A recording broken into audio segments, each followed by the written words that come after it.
I think.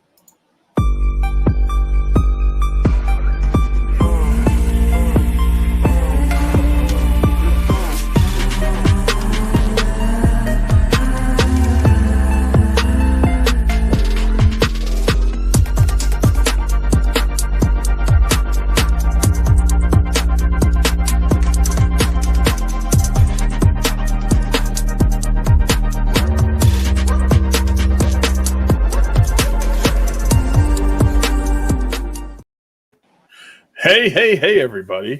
Oh, now I guess what I'm going to see the delay, too. I've never done this. Yeah. I always do that when I'm doing my lives on my channel. I always have this on the one side and I have the other one on the other because comments are quicker on the other one, but there's a delay in the words, like a delay in the filming on the other one. It's weird. It's strange how it works. Then I can comment like this and it won't post 10 times. I can go test comments. And it should come up on ours. Wait, maybe not. I have no clue why it's not coming up, but who knows? There it goes. Hey, Wally's here. So, hey guys, Order Exotics. How are you doing, sir? Doing good. We're trying a little something different. I thought about it here. Facebook user, I'm not sure who you are, but what's up? If you guys are on Facebook, there's a link in some of the lives that you've got to hit so we can see your name. Or jump over to Fauna Radio on YouTube and we'll see your name on YouTube. Yes. But either way works.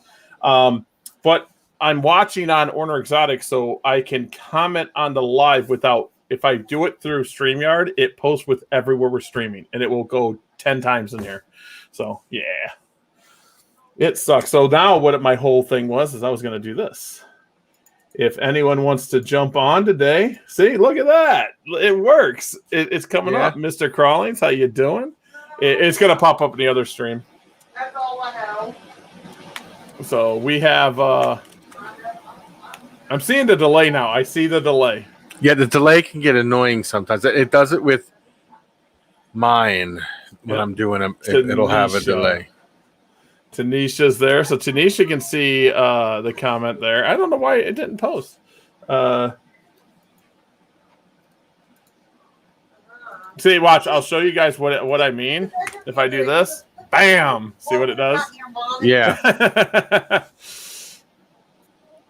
What's in your backyard with Joe? I like it.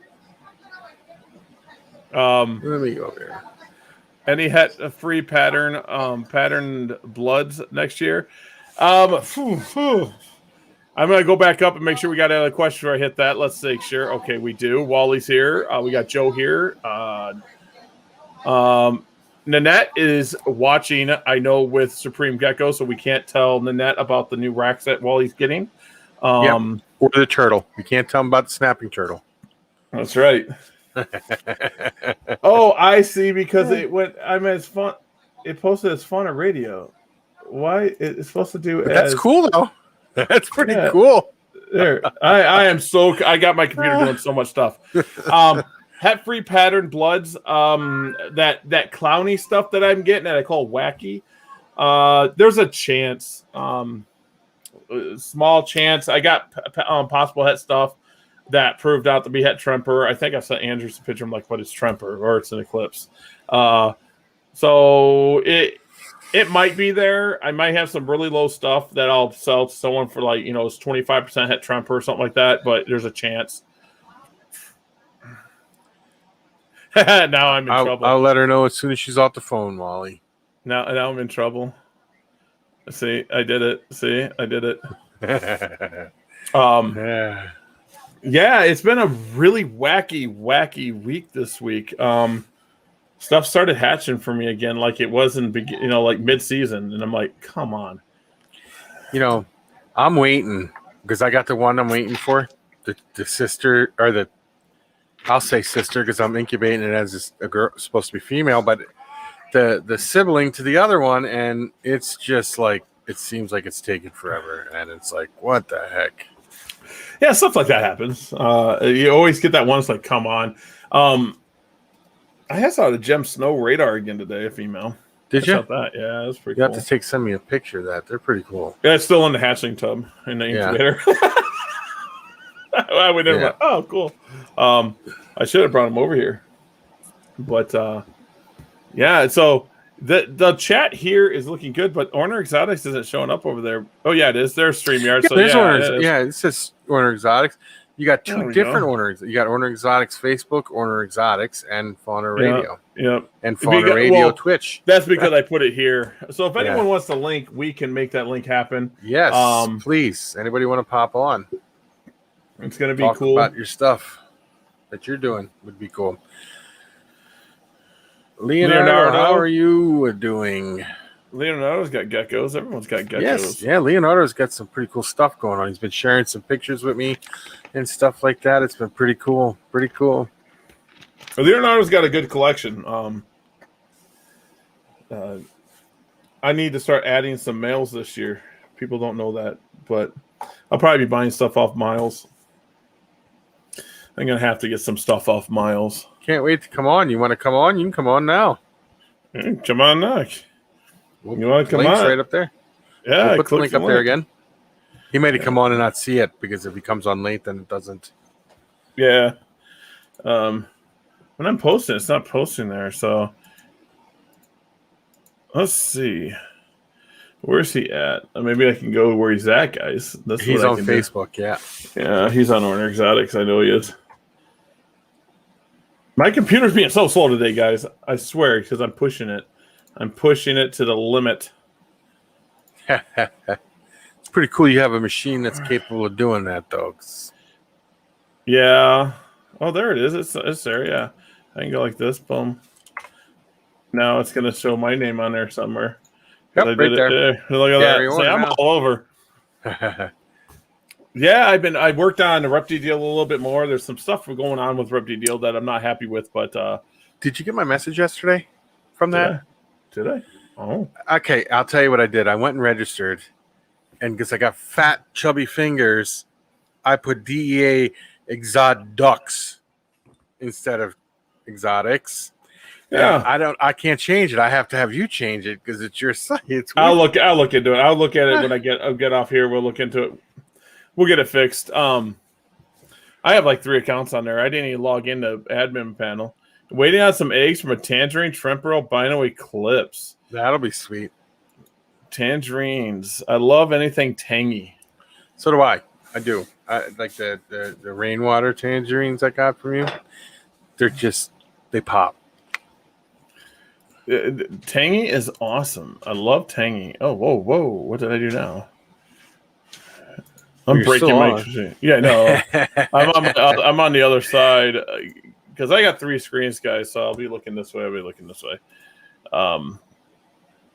Trying new stuff. Here we go. This is what I wanted to do. No, I didn't post pictures of it. I thought I posted pictures of a cool animal, and it's not. I didn't yet. The alligator lizards are all shed and bigger. Oh, I suppose they're growing fast. That's good, Tanisha. I was just wondering because I know that the further west you go, the more restricted they become with the snapping turtles. She was on my live stream yesterday, and I was asking her if she was allowed to have snapping turtles there. Yeah, in Colorado you should be fine. We're not allowed to have them in Wisconsin. No, why not? You don't Wisconsin have snapping turtles though? Yeah, they're snapping turtles, but how should I put it? If we had one as a pet, I think it'd be fine. I think we're allowed to. I don't know exactly how the law works. Wally might know a little bit more, but we're allowed to have them, but we can't sell them. So I could have one if I wanted to, but if I took it to a show and I was going to sell it, I'd be in trouble. So yeah, it would suck. Snapping turtles are fun. And what do we work with? I work leopard geckos. I work with leaf tails, mostly fants. And I got mossies too. And let's see. Then I got alligator lizards. If we go work with the not just bread, but I got crested and gargoyles. And let's see, caiman lizards, the alligator lizards. I got sulcata tortoises, redfoot tortoises, cherryhead tortoises, tegus. Let me think. What else do I got? Don't forget about the boas you got. Oh, I got 3 huge boas. I got fanfoot geckos. Oh my lord, fat tail geckos. I got knobtail mealy geckos. now between him and I got king snakes, I've worked with hognose snakes, ball pythons. If you go to my channel, you can see all the ball pythons I've bred and stuff like that. The hognose snakes, the bull snakes, king snakes. We pretty much got it all covered. Turtles. I got snapping turtles. He's got tortoises. I got terrapin too. Oh, there you go. Terrapins are cool. I like the color of terrapins. Oh yeah, terrapins are awesome. And Joshua, I don't care where anyone goes. It doesn't matter to me.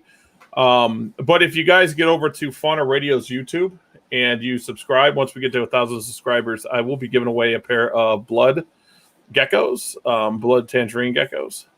So that's a pretty cool thing.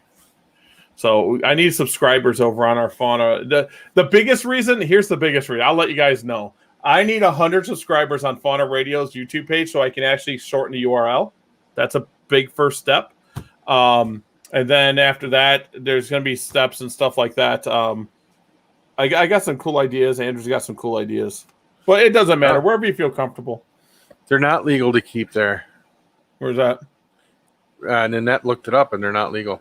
Oh. Unless she's just saying that because she's scared I'm going to send her Cecil. Yeah, there it is.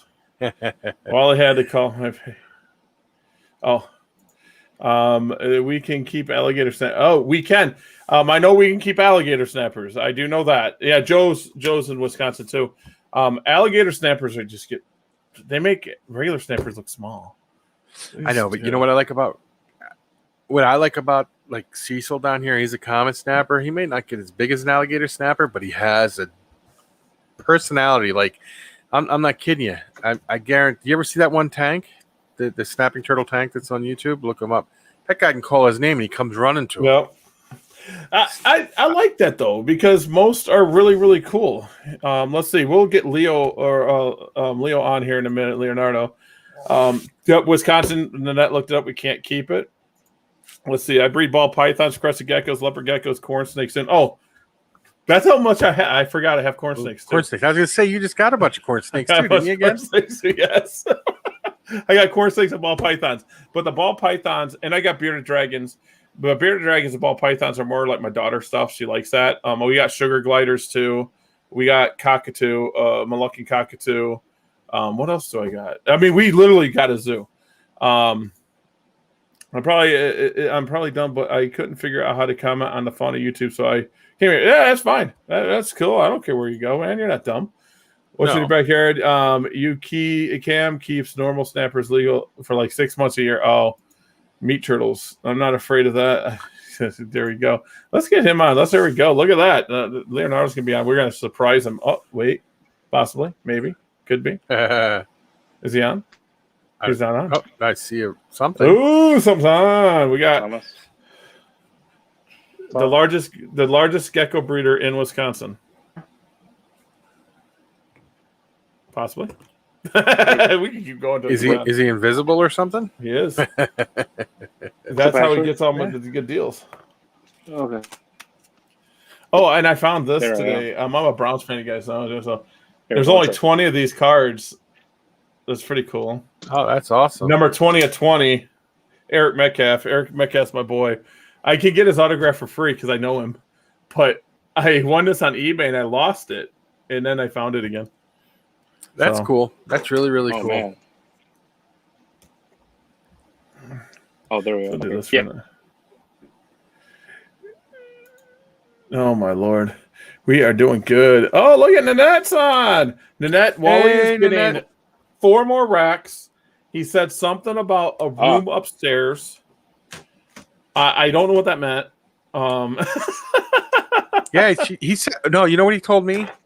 He was saying something about moving a craft room somewhere else to a shed in the backyard or something. I don't know. I could have been mistaken, but I heard something like that. Wally's going to kill me. I swear to God. I swear to God, Wally's going to kill me. I'm looking for... You know what we'll see? What's that? The next reptile show, somebody will be filming and Wally will be jumping over a table with his hands around your neck. It's a point. That's what's going to happen. That's going to happen. Yeah. You're looking for tug. I know some people would say no. But if you're looking for shipping, there's some good tug like Steve Sykes has Tug. Oh, So does Urban Gecko. Well, Urban Gecko is the creator of the Tug. So them two, Urban Gecko. Yeah, he will be moving to the shed. We love you, Colin. You know what, Wally? We'll send you like care packages there or something to the shed. We'll go ahead and do that until he gets on again. You picked on Wally again? No. We're not doing nothing to Wally. We're not doing nothing to Wally. We didn't sit on the Wally. But he's right there. Is he picking on you again? So Nope. he's picking on Wally Kern again. He is. Him here. No. Oh, Yeah. now he's getting you. Oh, Pick jeez. on people. I'm not picking on him. Pick on you. Pizza face. Yes. This is awesome. Yeah. But What did he say? He said this is awesome. this is awesome. So let me ask you a question. Yeah. For people that don't know, what's the difference between a Tug Snow and a Max Snow and a okay. You got there might be a fifth snow. Rumors have it there might be a fifth snow. I don't know how much I want to get into it, but I think we got into it with Luna. Your screams. Yeah. Luna Gecko brought it up with the Black Knights overseas. They came up with a hash of snow. But a max snow is an incomplete dominant. So it takes two and it makes a super snow. So when you get oh, family. Oh. But when you get that was okay. There you go, Wally. You happy? There, okay. What were you saying? Yeah, but the regular max snow, when your max snow is going to be incomplete dominant. So two copies make a super form. Supreme Gecko? And then your Tug Snow and your Gem Snow, arguably the same thing, is dominant. You can't make supers with it unless now here's where it's going to get confusing is if you breed Gem or Tug to Mac, you'll get supers. But if you breed Tug to Tug or Tug to Gem or Gem to Gem, you get no supers. So are they like different then? They're on a different allele then is what you're saying. Yes, but they interact with the Max Snow the same. And then there is Albie Snow. That's the other one. Albie Snow is something that Albie line bred to be. It's a dominant. And then this new thing that Luna Gecko, I believe, is the one that was talking about it on the last show. Yeah, I believe so. He said the Black Knights, they popped out of snow. So there's got to be testing with that one and see what happens. But like we were saying, melanistic, snow is kind of melanistic anyway when it's born. Do you think somebody put snow in it to try to make it darker? Well, way back or something? The original line, they say no. But I know Black Pearl got snow put in it because of that. I mean, any snow gene could be put in a melanistic line. I know I tried with clouded. I put snow into clouded. That's why we got snows. Mm-hmm. I was using that to take that yellow out because if you take the yellow out, you can breed that black. Oh, Leonardo left. Leonardo, come back on. Yeah, I'm sure he'll be back. He was having trouble. Then I think he came on when I was explaining the Max Snow stuff. I have a Max Snow Raptor, white and yellow, and Max Snow Raptor that have eggs. Now, what's cool about that is when you get what you're doing, you're going to create anything that is super will be known as Raptor, a super Raptor, because you're going to know the Eclipse genes there. That's what's nice with that. I like when people do it that way. How you doing, Moon? And he has technical difficulties. Here is a Max Snow that is the clouded line Max Snow. If you wanted to see it, but it's in shed right there. But that's that's the Max Snow Eclipse. Yep. Clouded. Now, my theory when I added Max Snow in, my Max Snow line tends not to yellow out a lot. It does get yellow. Just got home from work. Yuck! I hate work. Hey Moon, how you doing? But I put it in there to try to wash out some of that yellow because the first cloudeds were snow. that's where I started getting it. And then now, if you take the non-original Eclipse line, and I go into Tangerine, you can tell they're clouded, but they don't look as good as the original Eclipse line. The Eclipse clouded from the original line are my darkest animals. They are Eclipse. Now my Tangerine stuff, you look at it like, whoa, that's just different, and it is. Hopefully things start working out where I'm going to release like some of the 5th gen next year or something, and I'm just going to list it and be done. And here he is out of shed. He's a cool gecko.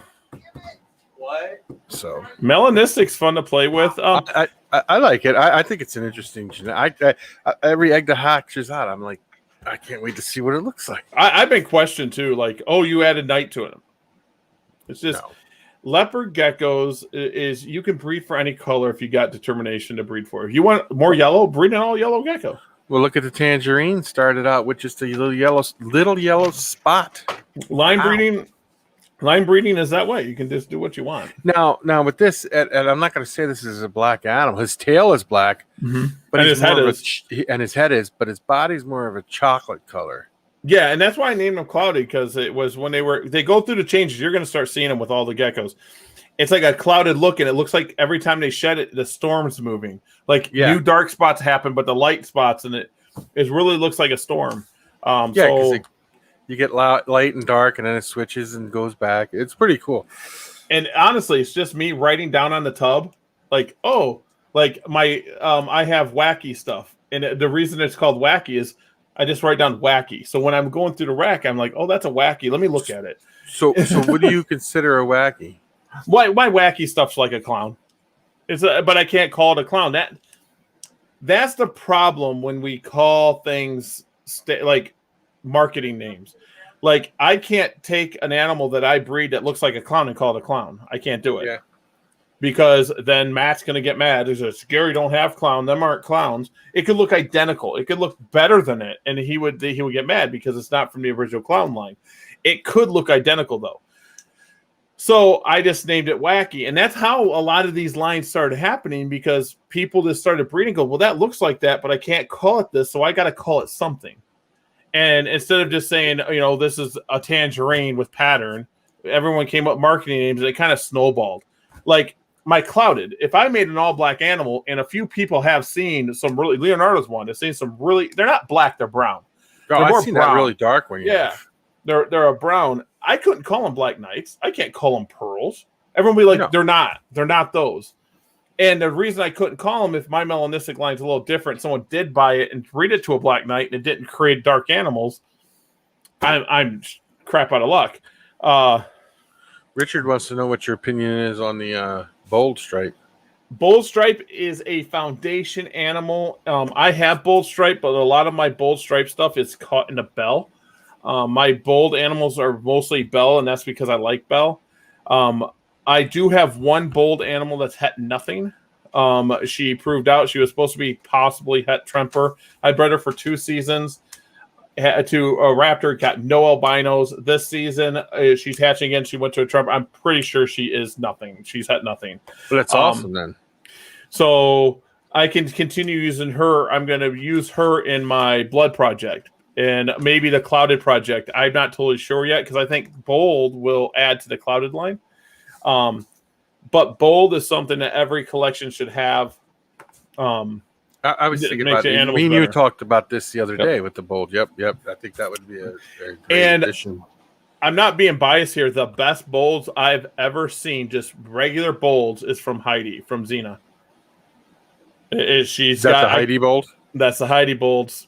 I seen them in person, and I'm just blown away by them. I'm just like, Heidi, you have something here. And she goes, yeah. And that she said it today. She goes, I guess that's what they're going to be called. I call them Heidi bolds. I'm like, I need a Heidi bold. All right, and he'll be back we'll be hanging in there. Cool. We'll hanging in there. Yeah, so Heidi bolds is something that you should have, especially if you want stuff with pattern. If you're doing stuff without pattern, bold is going to be your enemy. I like bold. There's bold stripes, but there's bold animals. Bold is just a bold animal. I wish I would go get her, but she's gravid. She's in the other room. I have one. It's really bold. People, when they seen her, thought she was clouded. because she's that dark. She's that bold. Wow. Yeah. See, now that would be a great asset to add to the. Yeah, and I will eventually.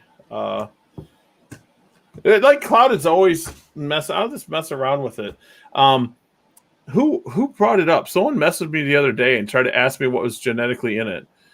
And I was like, oh, they're all Het Tremper and Het Eclipse in some sort of way. Yeah. I was like, I don't know. And they go, oh, no, where'd you get Clouded? I had to explain to them what line breeding was. Oh, well, that's okay, though. So what's your where do you think the bold can go? Not the bold, but the Clouded. Where do you think people could take that to? I mean, I think it can go to anything, but it matters on how much the Clouded covers. Like the all dark animal, I'm disappointed in because it's just another dark animal. I wanted to do something where it's clouded over with orange peeking through or yellow peeking through, or like take a pied ball python and take the white and make it dark, and then the pattern everywhere else. And that's what I was aiming for because the first ones kind of look that way. But it kind of went away really, really quick. It's just a melanistic animal. Am I going to put $1,500 price tags on the one? I sell them at my table now, first gens for $100, $150. I don't matter to me. Money's not my reason. I'll put $2,000 price tag on it for you if you want me to. Well, the issue with that is, what my issue is when you put $2,000 on it, someone like John Scarborough would understand what it is. It's a animal that I'm buying into. It's a line bred project. It's a young line bred project, so we don't know exactly what's going to happen with it yet. And I'm going to have the strongest genes because I got the whole project. And he's a high white prides either. See, no, not a fan. But if I get someone new into it and they're not understanding what it is, they can pay $2,000 for a male, breed it out, and not get dark animals and be like, you ripped me off.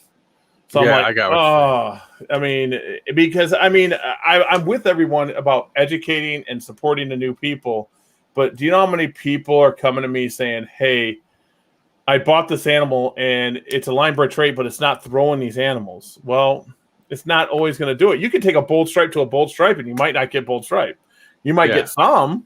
You might get some bold animals, bold stripes. You might get some normal geckos. And then I know that someone's going to say that's why Gary needs to do videos. Yeah. Ours? No, theirs. Oh. I finally got my old banner up, the one I can't take the shows anymore. It's right behind my. Well, that's cool. I hung it up. I can't put it on. I can't put it on video or nothing because I promised him I want no more. So now, if you took the Clouded, right? Mm-hmm. And took it to like a charcoal, what do you think it would do? Now, I had an idea. I'm trying to think of what I was thinking of. If you threw this, like the one I have, the one I just hatched out that's kind of dark, and you bred it to something, I was trying to think of what I was thinking of. I'm good. I was thinking that it would come out like a silver color. But I got to remember which one I was thinking of. That was what Chris did with Suburban. Yeah. I don't know because he used Black Knight and Black Pearl. Black Pearl's kind of a black gecko, and Clouded tends to be more of a brownish gecko. And you'll see that eventually when you start making them all, they'll be black tail. They'll be really black tail and really black heads, but the body's like a brown. It is brown. Like if I take a picture of it, it shows black. In person, it's brown. It's like a really dark brown. I could tell you that, yeah. And now, see, that's what I was thinking was the Black Knight. If you took it to a Black Knight, you might get a silver animal. It could. I'll find out. I got 1.2 Black Knights. The females are. I don't want to say the females are garbage or garbage breeders. Females are whatever. The male, I got some stuff for the male. This will be cool. It's going to be a cool project to see as it evolves. And then I don't want the Black Knights. After I find out what goes on with them, they're done. I'll give them away. I don't want them. I don't breed for money. It's far from it, and I think that's why I'm successful. I honestly do. I don't breed for money. I don't think of it, and then eventually I look at the end of a show and I'm like, "Oh wow, I sold a lot." Yeah. That's what it is. I don't even think about it. I just go. I mean, Leonardo will tell you too. I mean, I'll give deals. If you buy a lot, I'll give deals. People are like, what? Yeah. It's all fun for me. It's just Well, that's the way to be. What would I put with the Max Snow? What Max Snow is going to do, I'll help you out there. What Max Snow is going to do is the baby is going to reduce all yellow. The baby's going to be born with no yellow. It's going to yellow out over time. By the time it hits a year, you're going to have yellow unless you have a line bred Max Snow line that doesn't produce yellow. And they're out there. But Max Snow is something you don't want to breed it that has color. Tangerine's probably one of the worst things to breed it to unless you're really going after that creamsicle. Creamsicles are something that JMG did back in the day. That's a Tangerine Max Snow. It kind of gives that creamsicle look. But if you want to take color out of something and make it bold or Max Snow, that's why you see Max Snow bolds. That's number one reason why you see Max Snow bolds. And the Max Snow bolds or your gem bolds or your tug bolds or even your Albie bolds are nice. I had a pair of lavender bolds, okay?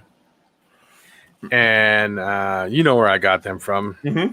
And I bred them together and I got nothing for the longest time. I got one egg from the female over 5 years. One egg. And it was a Max Snow when it hatched. I got a funny story. I don't know if I've ever admitted this to anybody. Okay, I know JMG for the longest time, okay? And I only bought geckos off JMG and I resold them for the longest time. That's all I did. I was a snake guy, but geckos started making me money. And I was buying off JMG and selling it. I never seen a baby gecko at this yet because I was just starting to be friends with JMG at the time. Well, I bought geckos to breed off JMG, and one of them was a snow. And the very first snow I hatched, I thought was something new because it was black and white. And I'm like, black and white, yeah. Whoa, Kelly from Hiss. I'm on geckoforums.net. I'm known. I'm a venomous guy. I have thousands of snakes. And I'm on gecko forums. I'm like this. And this is a show that everyone makes mistakes and everyone needs help. I put out, look at this new animal. This is awesome. Look what I produced. And Kelly's like, what was it? And I'm like, oh, it was a snow raptor bred to, a normal het raptor. But look what I produced. It's awesome. It's new. What is this? And she goes, Gary, that's a Max Snow. I was like, oh, I had no clue. That's funny. Yeah, that's what I got out of that. I'm thinking I'm going to get something good too. And I was like, a Max Snow. Huh. Yeah, my whole thing went, ooh, maybe. I mean, it was funny. Kelly had a laugh out of it. Marsha, all of us had a laugh. Like, oh, Gary's a rookie, and he thought he had something new. And I know that feeling. That's why I understand that feeling when it comes from people. Is like when they have something like, oh, look what I got. And I'm like, let's let you down. That's what this is. Yeah, that's why before I post it anywhere or anything, I ask you or I ask Wally or I show somebody, and I'm like, what do you guys think? And then they tell me, oh, it's just this. I'm like, okay. Yeah, Kelly Hammock helped me out so much. Marsha, JMG, Jeff Galewood Jr. and Sr. It was really huge. Nanette, you are awesome. I love you to death. Ice cream? I will take Tin Roof Sundae, please, with some fudge on the top. Mm-hmm. And there's a reason why a lot of people take bolds into Bell. This is an opinion. Somewhere's gonna email me after this. Bell make the best bold albinos. Bold rainwater, really? Yeah, bold rainwater don't, and bold Tremper don't because Bell have that lavender. The lavender, that's why. That's the big thing is Bell has lavender in it. And to tell you the truth, guys, I produced more rainwater and more Tremper this year than I did Bell. Yep. I love the rainwater. I told you before, people might not like my opinion about this, but I personally feel, and I look at it, I think the rainwater is the better looking of all the albinos. That's just my opinion, though. What I like about rainwater is still untouched. It was touched back in the day. It was messed with. You got the Patty rainwaters, you got the Firewater, stuff like that. So what can happen when we start putting more white and yellow? Because Don Hamilton was, I think, the first to do white and yellow rainwaters. Uh-oh. Oh. That's what you get, Wally. That's what you get. You had Becky pick on me. Now she's picking on you. You know what? She's going to come back and say, I got ice cream and you ain't got none. That's what she's going to do. And I'm going to laugh, Wally. I'm going to laugh, Wally. Ice cream. I want some ice cream. And see, Belle. Now, I always say this, and someone, Leonardo is going to tell me, oh, he was a god. Yes, he was. He was in. I wish someone would take over that. Andrew, do it. Fine. Be Jeremy. What do I have to do? Do I have to get like a Thor hammer or something? This is a ticket. Gary, did you look at the baby pic I sent? I probably have not. I am really far behind on my messages. I will be able to after the show, though. I will be getting the stuff. I know you're behind on your messages. Yeah, big time. Wally, white Wally's the Wally leopard gecko. The white and yellow. Let's see what he said. No, she won't. I'm jumping the car. See ya. There it is. Take off. Go. The white and yellow. I was one of the first in the United States to breed. I was not the first. It was Matt, but I was one of the first to do white and yellow bell stuff. And I will say this: the stuff I got from Matt Baronic at first was clean white and yellow stuff. It was really nice white and yellow. I didn't get any spinning. I didn't get any small eyes. Didn't get nothing. It was very, very, very healthy animals. I got a white and yellow tremper off of him. I said I needed to go into white and yellow tremper, and then I was going to get a pure white and yellow from him later on, and my white and yellow tremper stuff was spinning. And you can find this stuff on Late Night Leos. I talked about it on Late Night Leos about it. So I stopped breeding that tremper line, but my bell line was pure, nice, and clean. Well, everyone knows I lost my collection to a travesty. And a lot of my projects died. It was in smoke and blah, blah, blah. I lost, my sunset bells. I lost tons. And when I came back, I talked to Dab and I was buying stuff, but I had a friend that still had one of my original white and yellow bells.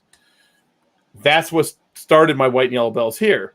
Well, my white and yellow bell I bought off him was like 8 years old, 9 years old. So it was ugly. It was an ugly white and yellow bell. And so my white and yellow bell stuff here wasn't the best yet. So I purchased another one. Will not name him because he is a good guy. It wasn't his fault. I'm producing small eyes. So I took all this year's white and yellow bells off the market, and they're going to be sold as pets. And I will not be selling white and yellow bell stuff. I'm going to bring my old one that's now 10 out of retirement, and I'll try to work with that instead. Because I know it's from originally Matt's line that he brought over from overseas, and it was good. I put Tangerine Tremper Albino Eclipse. Yeah, with the white and yellow, you will be able to tell when it's eclipse a lot easier than if you can with just Tremper. White and yellow will mess with eclipse a little bit. But the Tremper albinos and white and yellow, even the white and yellow, just white and yellow and Tremper and eclipse together, the Tremper will kind of wash it out later. You're going to have to let them grow up a little bit until you start seeing what to look for. Yeah. But white and yellow is one of them things that I personally, how I breed is if I have an issue with one of my lines and I can't answer what animals did it, the whole project's dead. Of course, because you don't want to be doing the whole project's dead. That thing I texted you about yesterday. Mm-hmm.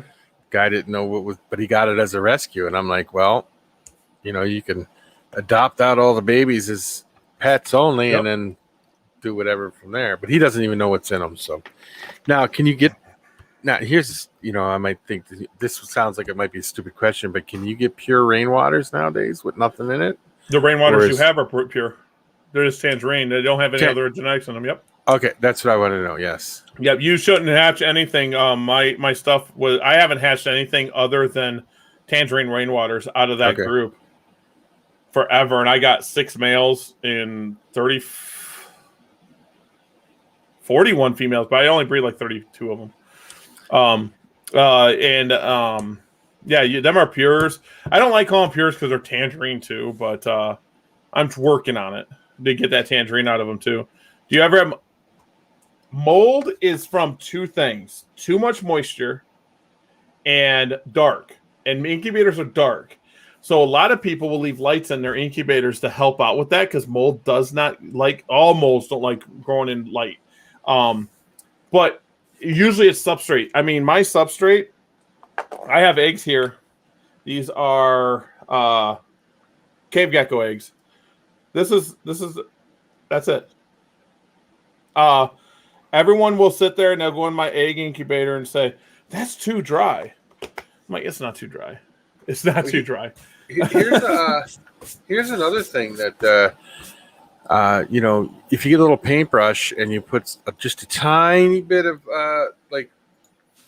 what's the name on it? Some foot powder for fungus. Yep. You can touch it up just on the moldy spots. And here you go. Here's one I got from Gary. I don't know if you could see it. I might be better if I sent you the picture, Gary, and you shared it on your. I can do this too. Watch this. I got one here. Okay. There's a tangerine rainwater. Yep. That is that one that's yours? No. I don't think that's yours. No, that's darker than. Yeah. Let's see. Here's blood with pattern. That might be at Leonardo's house. It might be. I don't know. I forget if I sold it to Leonardo or not. But it went at a show. Let's see if I can show you like one of my. This is red stripe stuff. That beautiful too. Yeah, this area where my mouse key is, that's going to end up fading away, and they'll turn into something like this. That's still a stunning animal. I think they're stunning. Let's see if I can find. Here's a clouded. See, now here's a perfect example of what I was telling you. This animal is about the same age as yours, but see how it's brown here and not black in the tail. Yours is more black. Yeah. What generation is that though? This is second gen. Okay. So, and what would mine be? Second or third? Third gen. All right, let's see. This is a blood. That's M7. That's actual M7. That's my founding blood. Let's see. Oh, here's a rain. I was just going to say, there's one right there, right? Yeah, that's tangerine rainwater. That's one of my males. This guy is starting to carrot tailing in my line of rainwater. This one is my starting point. I think this is like third generation to me. Now, I don't see how anybody can't look at a rainwater and say they're just the most stunning of them all. This is a rainwater too. Yeah. That's a rainwater. Let's see. I got some more. This is baby rainwaters. This is why I tell people not to really worry about when they hatch. These will turn orange. 100%. Yeah. They'll turn orange. Well, you can look at the eyeball, right above the eyelids are orange already on him. Yep. Usually on non-albino, the darker the feet, the better the tangerine. But on Big G's in the house. Big G, hey boy, sorry I have a family from out of town, can't watch live. I'll catch tomorrow. Big G, you are good. You tell your family hello. Yes, I was talking about Big G at work yesterday. Right? Yes, that is so hot. Yes, my geckos. I people say that I'm really good like at shows, and I'm just like, oh yeah, I guess I see them every day. So I'm like, oh, it really takes a gecko in my collection to make me go, whoa. Well, I guess so, because you hatch so many out. Yeah, that was a female. That went to you. I'm glad. I thought it did. Some of the high end stuff, I know where it goes. Looks like I need rainwater, and rainwater is awesome. Let me see if I can show somebody. I can show Here's an old picture. This is a really bad picture. This is a Gen 1 clouded. That made me think about what to pull. And this is a super snow clouded, and it's an albino, the one on the left, and then this one here is a clouded, but it's such a bad picture that's all brown, it's not black. But as you see, that striping's in that tail.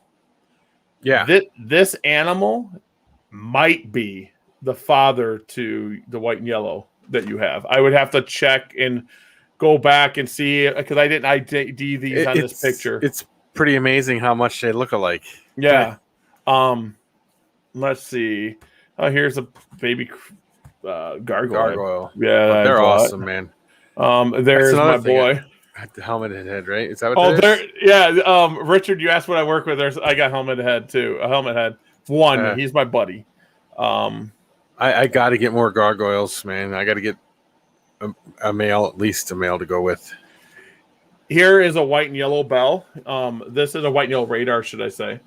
So to show you guys this, white and yellow and bell just go together.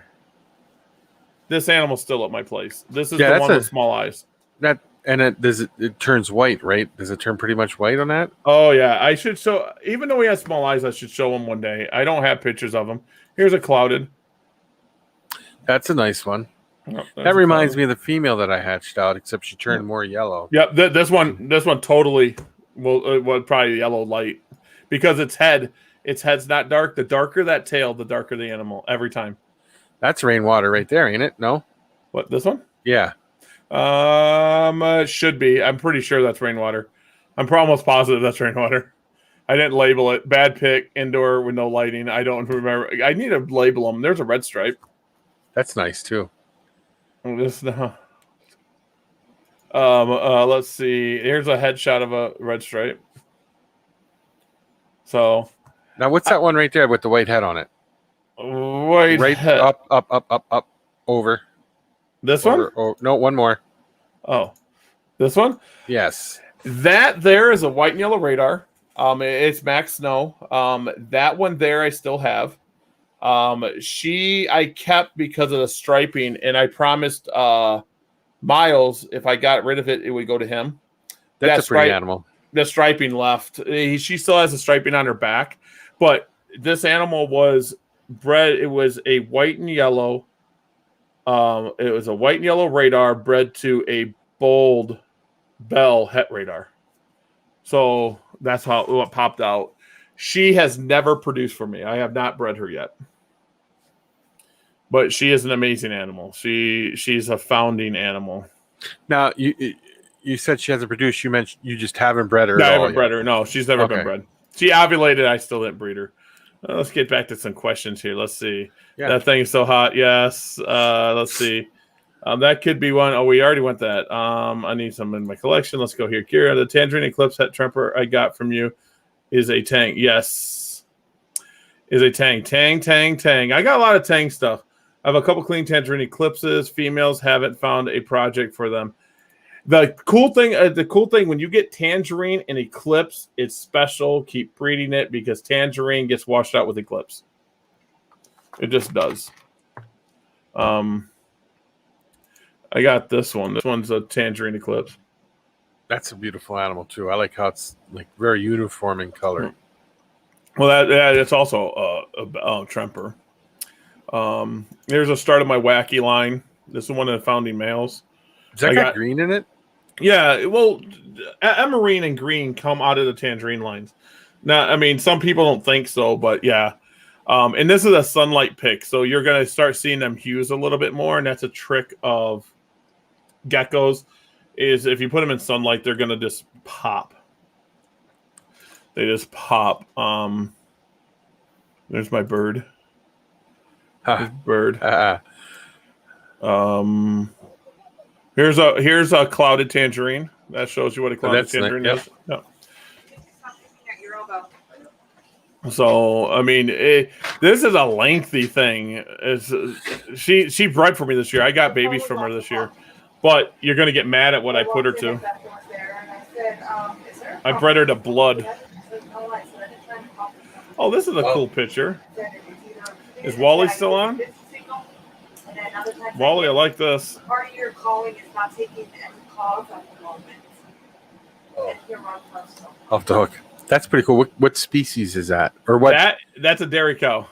That's a dairy cow. It's a female dairy cow that has eggs. Now, I was thinking, because I was listening to what Luna Geckos was saying there, when he feeds his crested geckos, he uses them disposable biodegradable cups that you get from Pangea. and he throws anything left over in the dairy cows. And I'm thinking, well, that might be a good thing to do, is get some dairy cows to do that. Dairy cows will eat, and I think they'll eat your hand if you leave it there too long. And I know oh, go ahead. Oh, I was going to say, no, dairy cows eat your hand. I just put it up so I don't forget it. The white dwarfs. Yeah. I'm getting a lot of them. My peanut beetles are going crazy. I could not believe it when I looked in there yesterday. I was like, I haven't even checked my peanut beetles in a week. I should go in there and check. I'm seeing if I can find a picture. The only thing I do is I drop the worms in with my tarantula slings because and I don't have enough to eat them all. I'm going to have to start making more and more cultures until I got anybody want dairy cows? I mean, peanut beetles? This is a hatchling. Here we go. There we go. Peanut beetles are awesome, though. I love my peanut beetle culture, and I got my roaches. I got question marks and stuff. What do you put your peanut beetles on? I actually put them on oats. Seriously, just oats and peanuts on top. Okay, now, do you have a problem with grain mites at all ever? Not yet. All right. I haven't had that yet. And let's see. Let me see if I show him this. This here, I know that it is small, but eclipse babies' eyes will look just like an eclipse. You'll sometimes get solid eyes. You'll sometimes get half moon like these. You'll sometimes just get a 10%er. And then when they grow, sometimes they lose all the pigment together. I have sold eclipses that have no pigment that you can visually see. It might be a 1% pigment change, but they'll produce all eclipses. This here is a hatchling reverse stripe eclipse. And it shows you the eye. Pretty good. If I had a better picture, I think the one I have down there has an eye looks like that, and the other ones are jet black eyes. And then one eye is black on one, and one eye is like that. Yep. I get them both ways. My bells tend to be solid. I rarely get bell stuff that has, when it's actually visual bell. But that's because I work on it. But babies can be solid black. It can be half moon. I call them half moon. It could be quarter moons. It could be one little speck that makes them eclipse. What else do I feed my Leos beside mealworms? I do breed roaches. I feed dubia roaches once in a great while. I hate crickets. I refuse to get them, but I get them for my alligator lizards. And my alligator lizards like them better. I don't know. But mostly just mealworms. I picked some up because of the I love watching the crested geckos hunt them things, man, because they just and then it's like they jump on them. It's like so cool. Oh, thank you. Yeah, ask anything. I think we're going to gear this towards talking like this at least once a month. Yep. I think we should do it about once a month, maybe every month. Or if we don't have anyone on, we'll just do talks. And guys, to tell you the truth, you guys got a worth of knowledge. I mean, Andrew's done lots and lots of species. I've done lots and lots of species. I used to be just a snake guy. Venomous wise, I don't like tooting my own horn, but I used to have one of the largest venomous collections around. There's more ways to die in my house than outside. Yeah. Firing up the battle stations to have on. There we go. I'm going to remove this one. My stop screen. There we go. I should share this one. This is another eclipse. I'll share screen again. This is another eclipse. This one here is a subadult. Another reverse stripe. Now, what's the difference between that and a snake eye? That is a snake eye. That's what I thought. Yeah, I don't call it snake eyes because if I call it snake eyes, people get confused and think a normal leopard gecko's eye is a snake eye because it has a vertical slit. I don't like gimmick names. Here, I showed that one. That's the eclipse I showed. But then, snake eye was just a gimmick name to get to sell more. Then it's basically exactly. What it was. Okay. Anything's really a gimmick name. Here's some boas. I got boas. They're nice. That's a beautiful boa. Yep, that's Victor. Here's my Nile. I love Nile monitors. He wanted to kill me that day. He looked like it. He had that look on his face. Let's see. There's crested geckos. She has a mark on her top of her head because this guy bit it. Let's see. That's a beautiful. That guy's a beautiful. Yeah. Let's see. This one. That's just a scar then? Is that what you're saying? Yeah. It was fresh then. I got ball pythons, see. I got ball pythons too. Yeah, whatever. Go ahead. How many crested geckos are you got eggs going right now or no? Yeah, I've hatched them. I don't feed anything but Pangea usually. I'll throw mealworms in every once in a while so they grow slower. But I haven't hatched like I should. My hatch season's been weird, and my wholesale accounts. I have friends wanting to wholesale off me, and I'm like, I don't know if I can with the shows coming up now. Yeah, so I'll move 50 to 100 geckos per show. My Diablo Blanco has half eclipsed eyes. Show my baby pig. Okay, just a second. Let me see what I got. Let me go over to it. Let's see if I can find it. There we go. Oh yeah. It's in here somewhere. I see the picture you just sent me, that reverse stripe. I do not see it.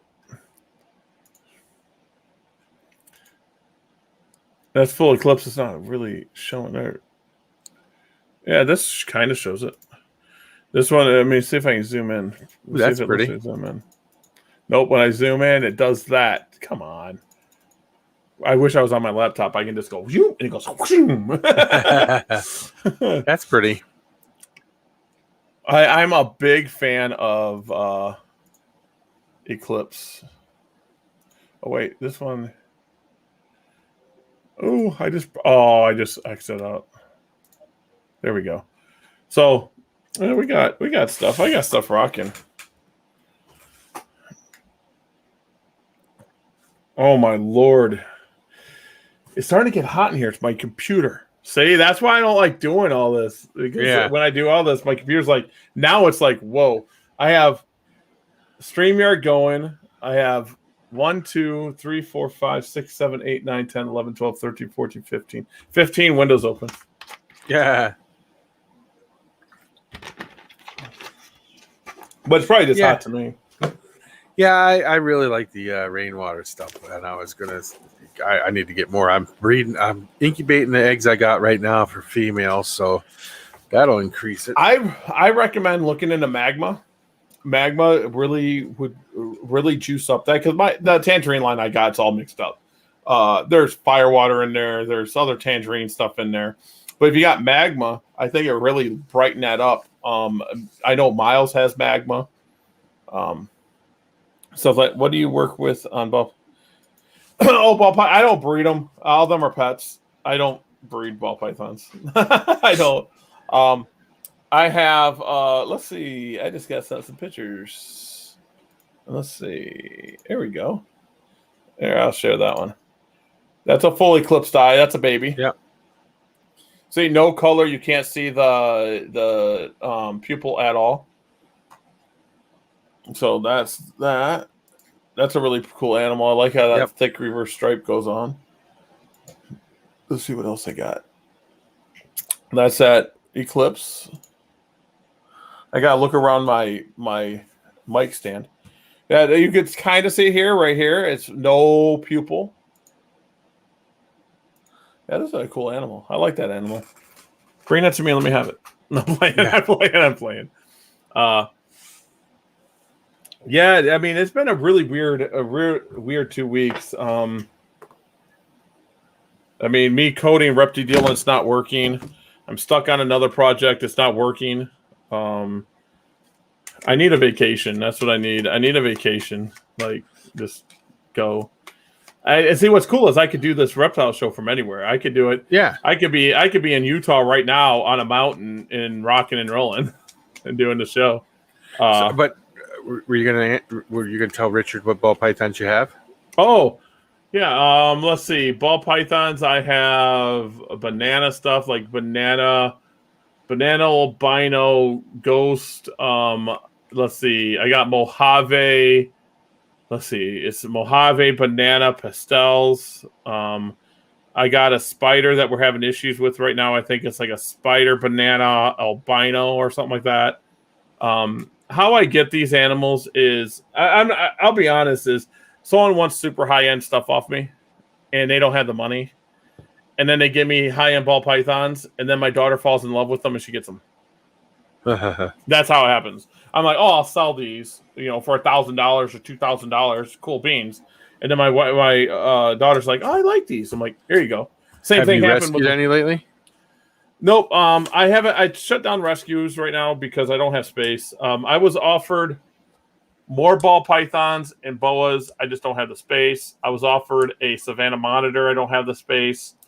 I believe the Madison New Herb Society had some ball pythons. I just didn't have the space. They contacted me about some more boas. So, well, if you ever get a ball python, I have a kid over. There's a kid over here. The pastor's kid. He wants to get one, but I think a rescue would be his best bet. Like it would. Give a home for a ball python. It would be great. We're doing good here, man. Yeah, doing good. But if next time I get a ball python needs a rescue, I'll just get it and we'll send it over to you. Yep. This little boy wants one so bad. His parents said okay, because they know I have snakes and stuff, and they come over and look at it all. I just don't have no babies. I don't have anything. And I was like, well, I'll see what we can find you. Whoops. Yeah, I don't breed ball pythons. I breed too much other stuff. I really, really, really. Hey, what's up? I don't have time to do stuff. No, it gets to be a lot. Yeah, he was on my live stream yesterday. There we go. What's up, man? What's up? I'm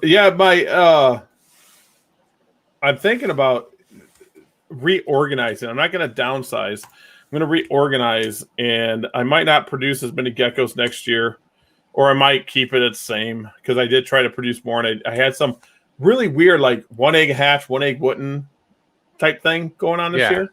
I don't know what was going on with that, but a lot of people are having issues about mid-season. And now I don't have that issue. Now everything's hatching like normal. Good. That's good. Good. You know what I have a problem with? My pick the gecko eggs break when you touch them, man. It's freaking crazy. Pick the eggs do that. They're when I first picked them up out of the thing, I'm waiting. This other female's going to drop eggs any day, and they're going right in the incubator. I got a little spoon to pick them up with. When they first dropped the eggs, when I first saw the pick the gecko eggs, I had no idea they were like an egg, like a chicken egg. Yeah, they're hard. And I went and picked it up. It was like crunch, and I'm like, "What the hell?" Well, people do that with like tokays and other eggs when they're on, and they'll try to pull them off. They'll break them. Oh, of course. I suppose anything like a tokay, a day gecko, or a morning gecko. Yep. That's why I laugh at people when they're taking videos of them pulling leopard gecko eggs, and they're like being so gentle. You guys would cry if you seen how I do it. I'm like going like this through there's one, there we go, and I put it in front of the cage, and I'm like, okay. Like literally, I pull the rack and I put it right in front of it. But that's Brian from Altitude Exotics. He does all the morning geckos too. He puts an aquarium castle inside the container, and they'll crawl up in there and put all the eggs on the inside. And when it's full of eggs, he'll take that out and put it in another enclosure, and then put another one back in there, so that all the eggs will hatch inside a different enclosure. It's an idea. That's what I would do. I mean, that's how you got to think outside the box. Let's see. Right here we got. Yep. Here's a question: dealing with a female that won't dig or lay in a box. Two things: it either could be too wet, too dry. There is a way for that lay box. Some animals don't like going in from the top. Put one in from the side. I know it's going to be a mess, but that would also help. And here's something I never hear anyone say, and I'll do it every time at the female special: is make the whole damn cage substrate. That works too. Feed them in a bowl and put cocoa fiber, the whole thing. So when they'll dig a spot, like I do my cave geckos. My cave geckos have a lay box. They never lay in there. They will lay anywhere somewhere else. And that's what I would do. Can I tell you what I do with the rainwater albino? Yeah. Girl? She'll go in there and she just won't lay eggs. I dig a hole in the corner. She lays in the hole. She'll drop the eggs and come out, and then I can take them out. I have to do all the work, but it's cool. Got buzztails. What kind I had 200 something buzztails at one time. I think they're cool. If I could ever get one, it'd be a prairie one. Seriously. I never had prairies. And I don't know if prairies ever come in albino or not. I don't know, but prairie rattlesnakes are cool. I had a lot of westerns, a lot of Mojave, Southern Pacifics. I had pygmies, easterns. Let's see, mottled rock, any buzztail. Then I end up giving them my buddy Sean. I just said, "Hey, I'm getting out of it because I was moving, and I was coming to Green Bay, and I literally gave all my venomous collection got given away." I have 3 animals. 3 that would be on a wish list or a bucket list. I guess you could say that are venomous. 1 is a prairie rattlesnake. 2, copperhead. Okay, but there's 4 species of copperhead, right? Yep. 3 subspecies. Got 3. Yep, 3. I'd like all those, and a Gila monster. None of them should kill you. I mean, the prairie would be a worse one, in my opinion. But yeah, I mean, Gila. I don't know where you even get one of those. I get the other 2. Yeah. Venomous was a special part of my way, and I don't know if anyone knows how I got into it. Literally, when I had the reptileroom.org, the venomous community kind of flocked to me. And I wasn't a venomous keeper at all. At this time, I was breeding ball pythons, Burmese pythons, and retics. Okay. And this guy named Tim introduced me to a person named Ray Gushaw. Okay. Heard him. Well, and Ray Gushaw says, "What do you want?" And I'm like, "I like waggler eye and I like mangroves." The guy packed up a box of mangroves and waggler eye and some pygmy rattlesnakes and sent them to me. No joke. Just sent them to me. He said, "You got a package coming." And I'm like, "Oh, okay." And I have a picture of the waggler eye somewhere, and because it never ate for me, it would not eat. And it lasted like a year. Wow. It wouldn't eat. But I had these imported mangroves, and they were eating for me. And Ray's like, "You couldn't get the waggler eye to eat, but you got the mangroves to eat." Yeah. And then I bred the pygmies. That's another cool species. Is the mangroves are pretty cool. Yeah, mangroves were something really special to me. Yes, thank you, Animal Viper. Yeah, guys, if you guys like it, subscribe. I'm going to give away some stuff, and once I get the logo down, we will get T-shirts and stuff like that. Yeah, stuff like that. Yeah. I contacted the people that made this one. Georgetown is a very special town to me. Mm-hmm. Georgetown, Colorado, and this ticker company's in Georgetown. So I Animal Viper's from Colorado. Really, I love Georgetown. I am a big fan of Georgetown. And if he's from Colorado, he'll know this. Look, I just found these. See, I'm a big fan of Georgetown. There's that one. Let's see. There's this. Whenever I go there, I am. Oops, these are just postcards. But I'm a big fan of Georgetown. Georgetown is special to me. But yeah, I want to get this just going. I want to get rocking. Tanisha's also from Colorado. She's from Denver, though. Well, that's only 45 minutes to an hour away from Georgetown. Yeah. Take Tanisha, if you've never been there, and I don't know if you have, jump on I-70 and go into the mountains, and you'll see Georgetown. It's about 45 minutes to an hour. A great little town, has like 1,000 people.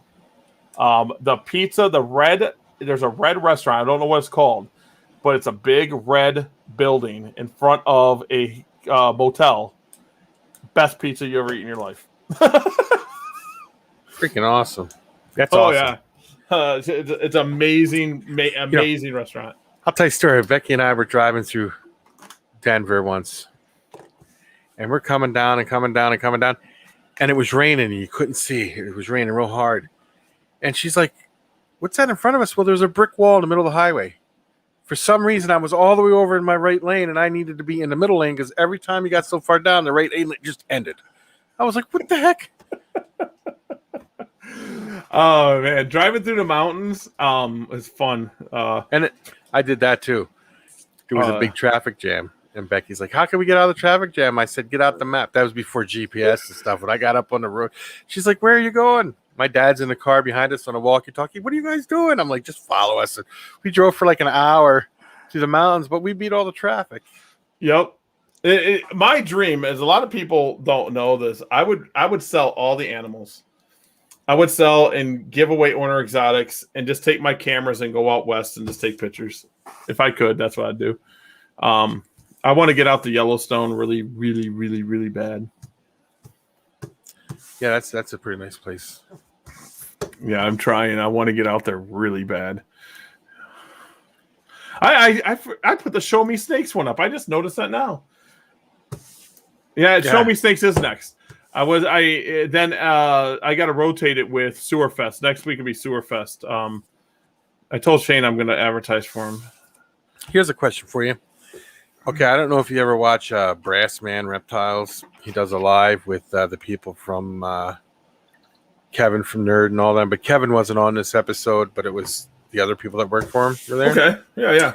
And they were talking about a reptile show. And apparently this reptile show did some bad things that just happened. And it's really big. And I was wondering if you had heard anything about it, because they didn't specify what it was, but they said it was bad. Whatever the reptile didn't hear anything. I need to look into it, but I've been kind of like offline like for 2 weeks. Yeah, I know.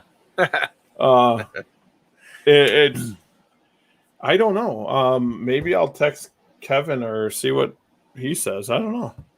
I don't think it was Mickey. Mickey runs Show Me. Then Shane runs Sewer, but Shane only runs Sewer. Mickey runs shows all across the country. I don't know. Huh. I'm not totally sure. Luzon mangrove snake. Yes. Mangrove snakes have any cat eye species. But are all cat eye species venomous to a point? Yes. Bialga is actually the mangrove is actually very venomous. Like drop for drop, they got some nasty venom. Their delivery system sucks. I mean, they truly got small things, and that's similar to what's the name then? False water cobra has some pretty potent stuff in it. Yes, I've seen them bite a rat and kill a rat. I mean, mangroves tend to chew, and they'll get you, and they'll chew. I have a scar. It's on this arm right here. If anyone's ever in person, they'll see it. From a mangrove, because I just let it bite me. I just let it sit there and chew. Why I was cleaning his cage. Don't ask me why. But I'm a big fan of all rear fang, like boom slings and stuff like that. I'm a big typist person. I love my typists. Where did you get your containers for the show? If you're talking about these containers right here, the containers all like these ones. I get these from. I will get the link up right now. TSK's where I got mine. Yeah, that's what it is. I think it's just TSK.com because they got the crystal clear. Yep. Some of them other places are cloudy. Supplies. It's just called TSKSupply.com. And you're going to be able to go there. You're going to be able to buy the clear ones. You want the crystal clear ones. These are what you guys see at the shows. This is exactly what you see. And make sure you get the right lids. And they're named the same because they're all crystal clear.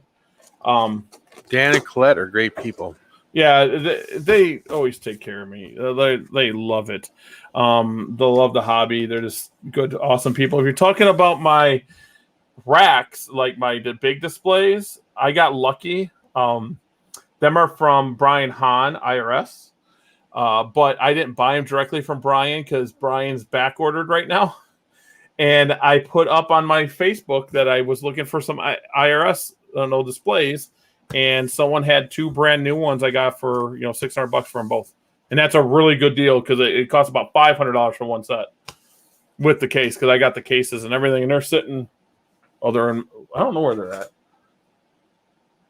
They're somewhere down here in the basement. Usually they're sitting right there. I don't know where they're at. Maybe they're in the other room. You have a falsie. Falsies are cool. How big is it, if you don't mind me asking? Yeah, how big is that falsie?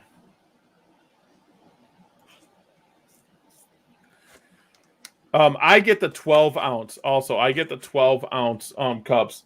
Now they do have a bigger one. That big one I do. They have a 12 ounce. Don't they have like a 38 ounce and 120 something? Yeah, ounce but I something? get the big round ones. I forget what they're called. They are. He's just over 4 foot. That's a pretty good size one. That's a big one. Does he have an attitude? I heard a lot of them have attitudes. I just, it'd be cool. And then I get the 6.75 containers. That's what they're called. They're called a 6.75, and they're all crystal clear. You just want to get the crystal clear ones. TSK is the cheapest where you're going to get it. I also buy my meal. I love rainbow mealworms. I love them. Me and Jillian is the owner, or family. Like her and Laura are really good friends. She's family to me. But I don't buy my mealworm cups from Rainbow. I get them from TSK. TSK sells them in bulk to me. I order 1,000 at a time. Yeah, you buy a whole big, huge. So yeah, I go there. Insects. It goes under insect supplies. I get my egg cartons there. Let's see. What is it? Cup and containers? Is it? Yes. Mealworm dishes. I will tell you with how much my price is. It's for anyone. 250 of them for $89. You can't beat that. No. So I order 1,000 at a time. Like literally, I just email them and say, "Hey, I need this. Well, how much?" And they've even helped me out in jams. I'm like, I'll order late, and I'm like, I need them by Friday, and we work out shipping where I get it faster. Yeah, they're good people. Dan and Colette are great people. Yeah, they understand how I do everything late because were also breeders at one time. They are. Did you ever They see still do it. I was just say you should go look at their. They got a YouTube channel, and it's just they have so much stuff. Yeah, they're just one of them people that are good for the hobby. That I wish was. Oh, he's over 4 foot. You said that when I was looking at that other thing. Strong feed response, but good when he gets out. That is a falsie. Falsies have that feed response. I think that's also another reason they got the Cobra name. And I know they got false water cobra before captivity, but if cobras have that feed response. Cobras go nuts. Cobras are pooping machines. And don't go out and get cobras for anyone that don't have venomous, but cobras are the easiest thing to handle. Everyone's like, I got a cobra. Well, that's easy to handle. Did you see that news report from that kid? I can't remember where it was that. He had a cobra and he got bit. Yep. Now he's in jail because after he's getting better because he has broke all these laws. He didn't know the local laws, I guess, or he was hiding it or something, but he's in trouble now. I'm a firm believer in this. If there's laws, follow them. But I think we should, if we can house them, we should own it. If we want to own it. That's how I feel. But you need to be able to house it. You should be able to house it. Yeah. Like alligators in Wisconsin, I could probably count on, I'll even go extraordinary. On both hands, I can count how many people in Wisconsin can have alligators that have the means to have an alligator. Proper size and everything, yeah. Did you ever watch Al's channel? Yeah, me and Al are family. Did you see what his one snake did? Which one, Alvis? No, I don't know what it was. He took the cork bark hide he had in there, the half round, leaned it up against the glass so it could get up in the lip of the enclosure. It was what are they? Them big, what are they? Vision racks or what? Not vision racks, but those vision cages. Yep. And they got that lip up there, so he made it so they couldn't get up there. Well, it moved that. He goes, in my 30-something years, that thing moved that and got up in there. Al would always, we would talk and talk about the crazy things. He used to yell at me, and he used to yell at me. I'd be talking to him, and my boom slings would just be out roaming my shelving. He'd be, Gary, I'm gonna kill you. I'm like, they're fine. But he did the same thing. But he does it out for his friend. Yeah, he puts his hook out and tapes it down so it can climb over it to tables and all. Yeah, he's pretty cool. We do that all the time. He's good people. Let's see if we can get Leo on real quick. Let's see if we can get this going. Look at that. Here we go. The largest breeder in Wisconsin. Who, me? Yeah. Oh, no, I'm in Illinois.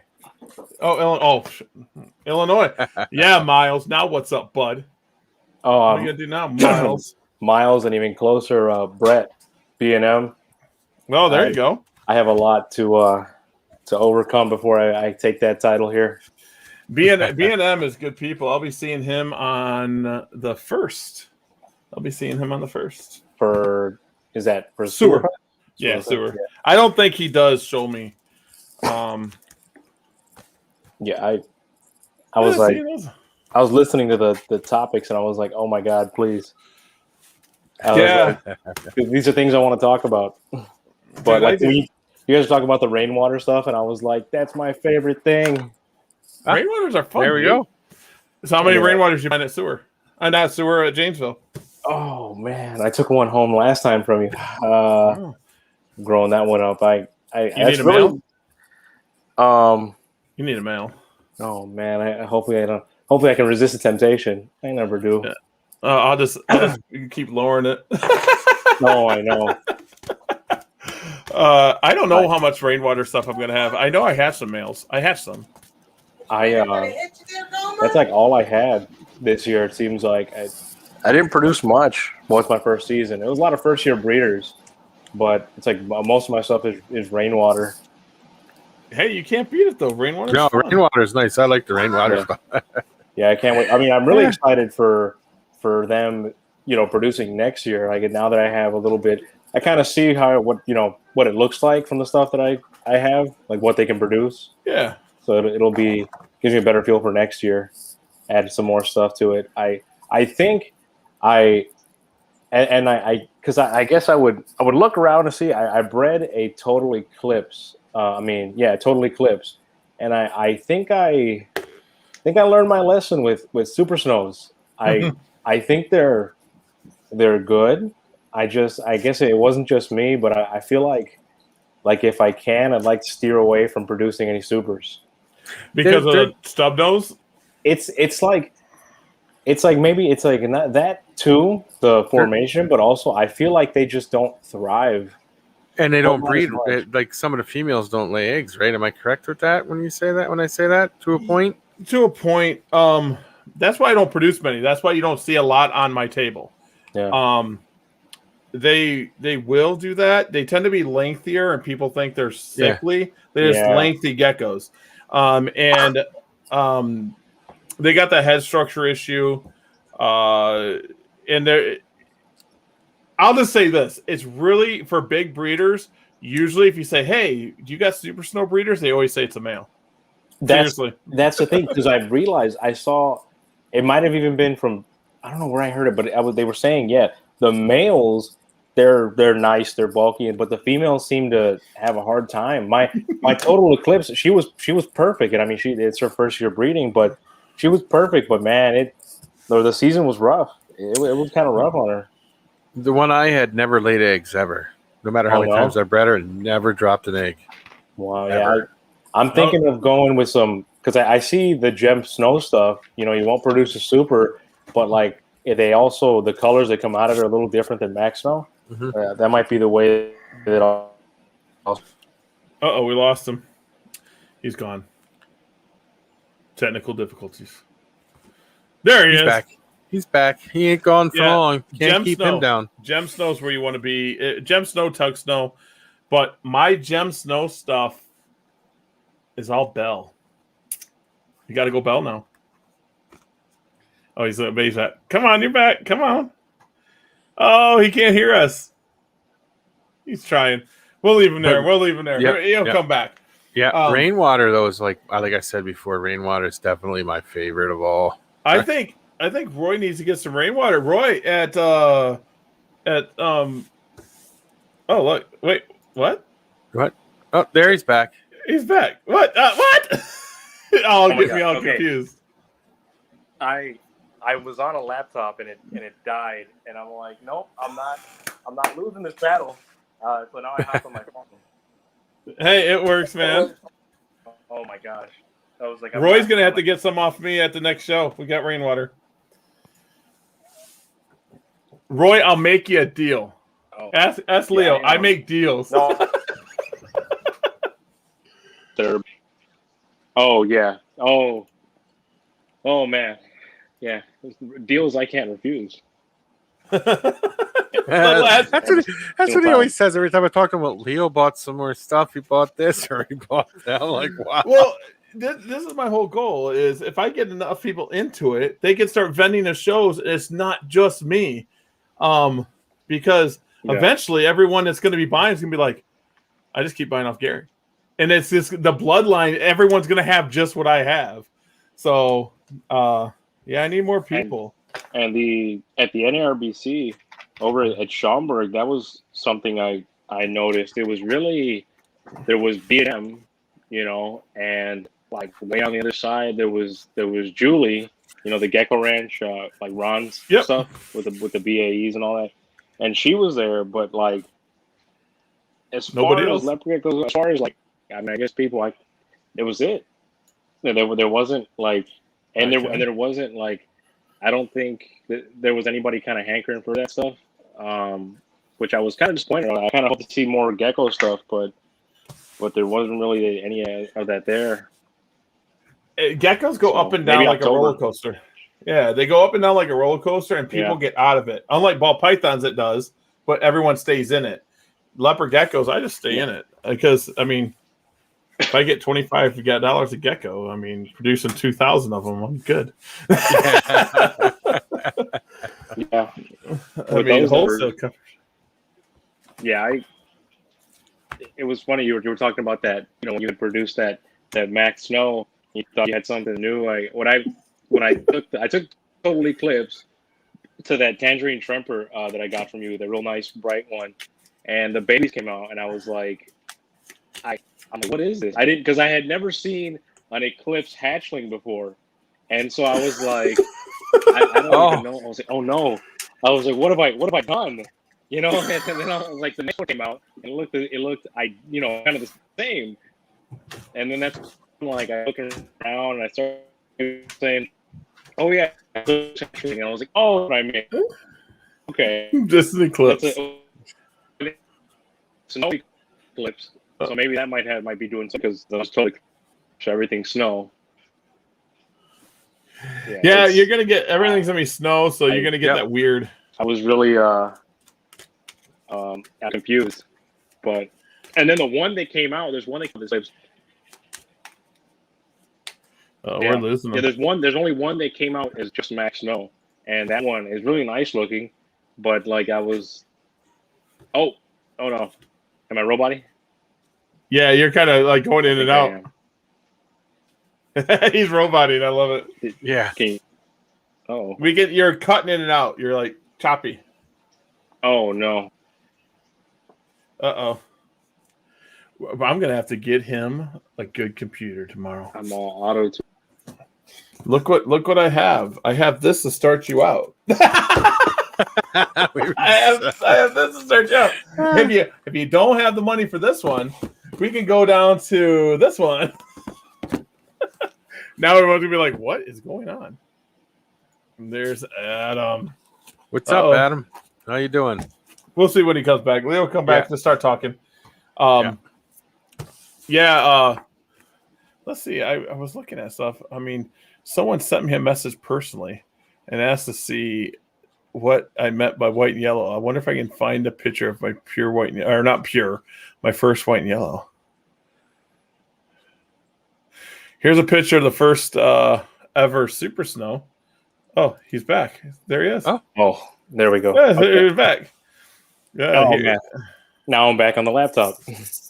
Like I told you, can't keep a good man down.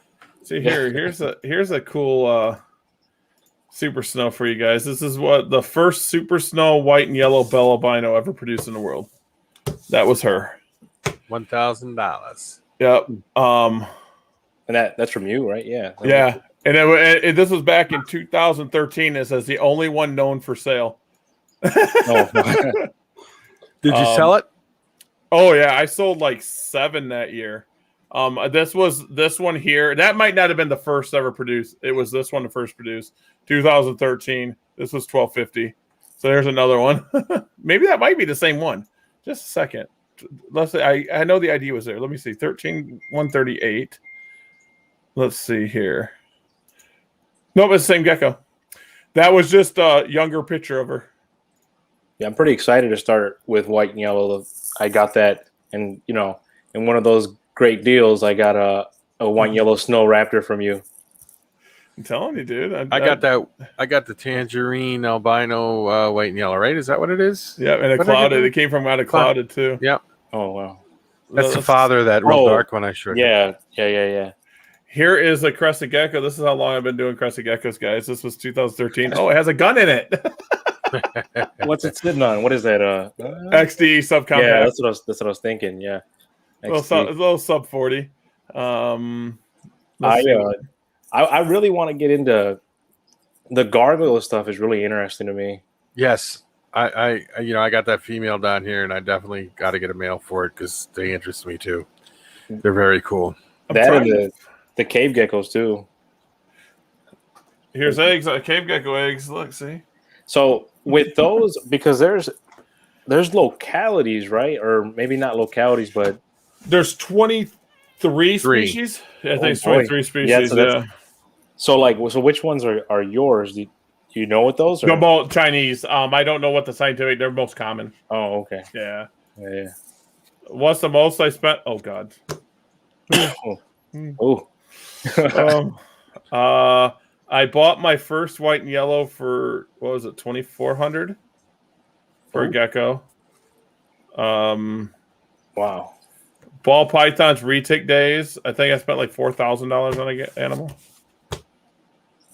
That's why we don't make money. Everyone thinks you guys are rich. I came this close to dropping 20 grand on a albino retic when they first came out. That cost 45. I'm telling you, my brother was. Now this is going to really get a topic going. My brother was at the Tinley Park that the Lemon Frost was being auctioned at, and I was bidding on it through the phone, and I went up to 5K. I am glad I didn't get that. What year was that? Was it 2015? Something like 15, 14, something like that. Something like I know. My buddy over here bid on that too, and he was all the way up to 8. Oh, yeah. Here is the original. My founding back in 2012. That one cost me $2,400.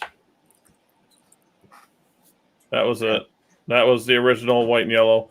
That's a white and yellow het bell, possible head eclipse, and it's also max snow. So it proved not to be head eclipse. So that's a snow white and yellow. I mean, I guess almost a pure white and yellow, but just has the snow tinge to it. That's interesting. Yeah, but I paid a lot of money for that one. That was a buy. And then here is what was this? Oh, this animal here is the one that didn't grow and what Matt took care of me. This was a hypo white and yellow het radar. It just stayed small. Is that what you mean? Yeah, it wouldn't go past like 20 grams, and I had it for like 6 months. Wow. And Matt took care of me and I sent that back to him, and it wouldn't grow, and he sent me the same thing but snow. So that's how I made the super snow bell.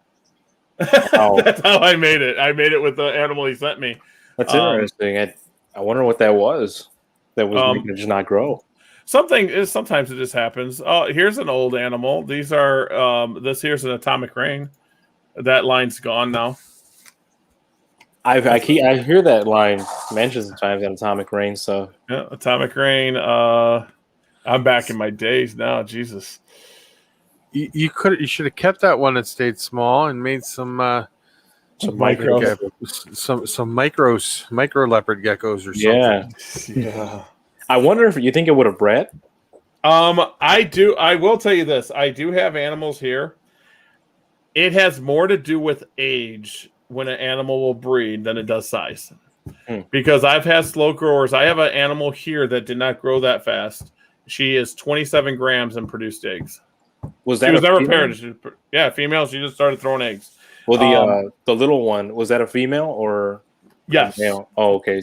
So do you think? But do you think the eggs would have been too much? Oh, they'd have been normal size because this one that's 27 grams is her eggs are infertile and they're normal size. Oh, yeah, yeah. So like, this is here, and this will show you guys too. I have this sitting on my desk.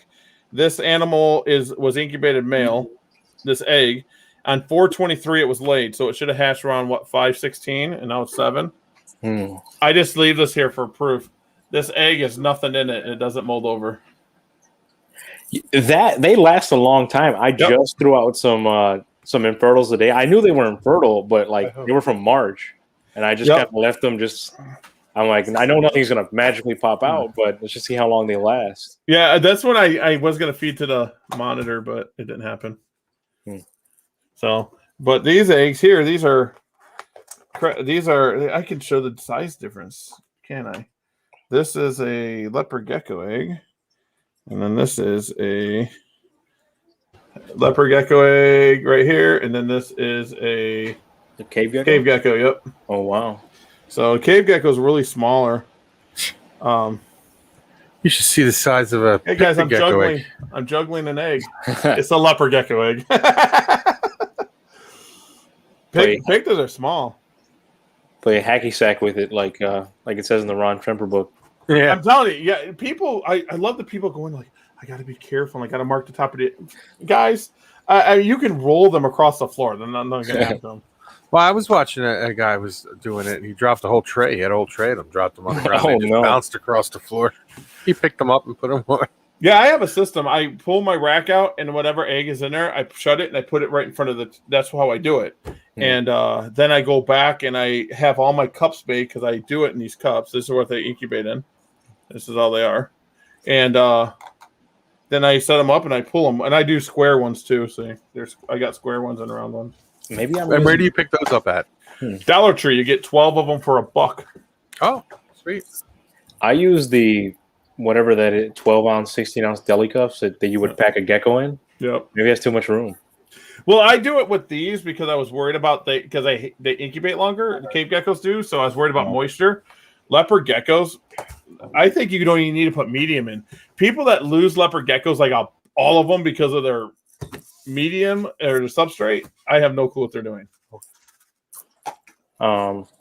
Yeah, I at first when I was first incubating, I was worried about. I had a hygrometer in there checking for humidity, and I was eventually somebody told me not to look for it like that, just to kind of go by, just go by your gut, and that actually helped out. It did work. Yeah, I'm telling you this. I mean, keep it drier. I love this stuff. And now, Andrew, when you were gone, we both decided that you're buying us a new gecko. Okay. There's a new one over in England area that I want. Okay, I can have my daughter pick it up. Yeah, I just have her drive. Yeah. Well, from England. Yeah, she's over there with some friends right now. So. Oh.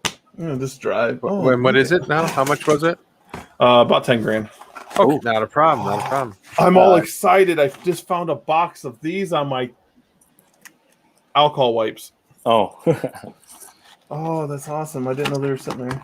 That's okay. It's in pounds. It's less, right? Yeah. Right. 10,000 pounds is probably no. Pounds is more. Yeah. Oh, it's not. It's going to go through because it's green. Paul's Pills, guys. You guys need to go to Paul's Pills. I know it looks really bad right now, but it's bugs. It's isopods on there. What's greening out is isopods.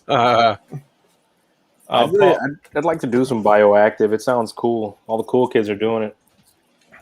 I don't even do bioactive on much stuff. I just here's a question for you guys.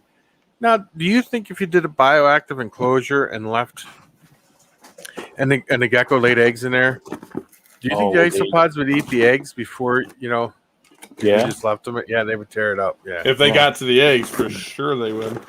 Yeah. Wow. Because I see a lot of people do crested geckos or gargoyle geckos, and sometimes they can't find the eggs, and then they find a baby gargoyle or crested gecko walking in the enclosure. So, but if you have a bioactive, I would think, there's a chance that they'd eat it first. Eat it first, yeah.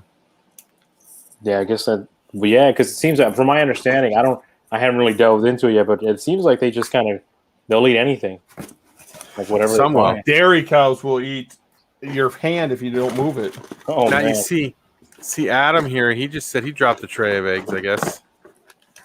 I think everyone's done it, and they've ruined their eggs, or they think they ruin their eggs when it comes to leopard geckos, guys.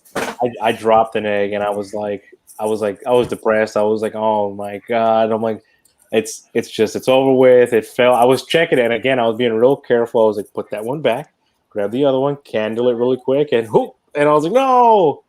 And it ended up being fine, but that makes you wonder how many people have done that and then just threw it away thinking it was dead after that. You know, like lots of people. I mean, gecko eggs are so hardy.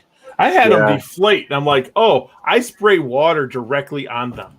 Swells them right up. Like, I've done that. There you go. People now, do I do it with like the cave gecko eggs? No. Do I do it with other eggs? No. That's what I do. I found an old camera. I'm going through boxes, guys. Check out that camera. That's cool. Wow. That's an Ion Pro. This is it's like a GoPro, but they're out of business now. This is a 1080 camera. See if it works. There used to be another company like GoPro. I don't think they're around anymore. I can't remember what they were called. It was GoPro and another one that was like their competition. I don't remember what it was. I got one of them cameras. These Ions? The ones that look no. The one he's talking about looks the just other like one? a GoPro, but it's not a GoPro. I don't know what was the name of that. But you know, the GoPro would be like $400 or $200, right? And that one was like $75. Looks just like it. But the problem is, the battery only lasts like 10 minutes in them ones, where the GoPro lasts for hours. What's cool about this one is you can rotate it the whole time, and it keeps it level. I mean, it keeps the picture the same. So when you're going like this, and this is waterproof. I can throw it in water. I've seen those cameras before. Never held one, but I've seen them. So. I don't even know if it works anymore. I gotta charge it up. I'm going through boxes, guys. Like, I got boxes of camera stuff. Like, it's just camera stuff. Huh. I finally got some small mini mealworms from Rainbow Mealworms. I like those. That's right. You and I were talking about that. Did you have any? Were they good? They were good, right? Yeah, they were good. I don't know. It's easier just to now toss it in because you know I was using crickets, and it's like I was like, okay, here, and they would hop all over the place, and I'm like, is it worth it chasing it? No, probably not. Yeah, it's like, but now that I got the little mealworms, it's a lot easier to just throw a bunch in there, and they go after it. So what I do. Rainbow's awesome. Yes, they are. They have very good customer service. If you want some small mealworms and you want tiny, pick up some peanut beetles off of. I really need to, because I think it was either last show, it might have been last James or something. You had told me that, and I meant to walk over there, and I had forgotten. When I got home, I was like, crap. And then I was like, man, I should have got those peanut beetles exactly for this reason. And next time I see Wally, I'm gonna have to look at that. I will release something. I will be selling roaches at shows probably in 2022. Dubia, wide horns, everything I'm producing.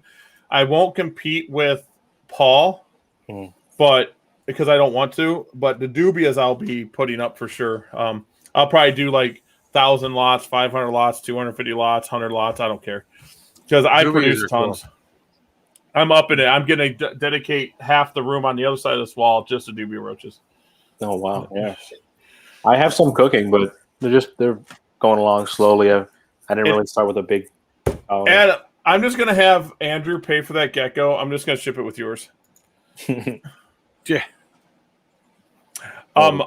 My giveaway, if we had 1,000 subscribers, I will be giving away the bloods.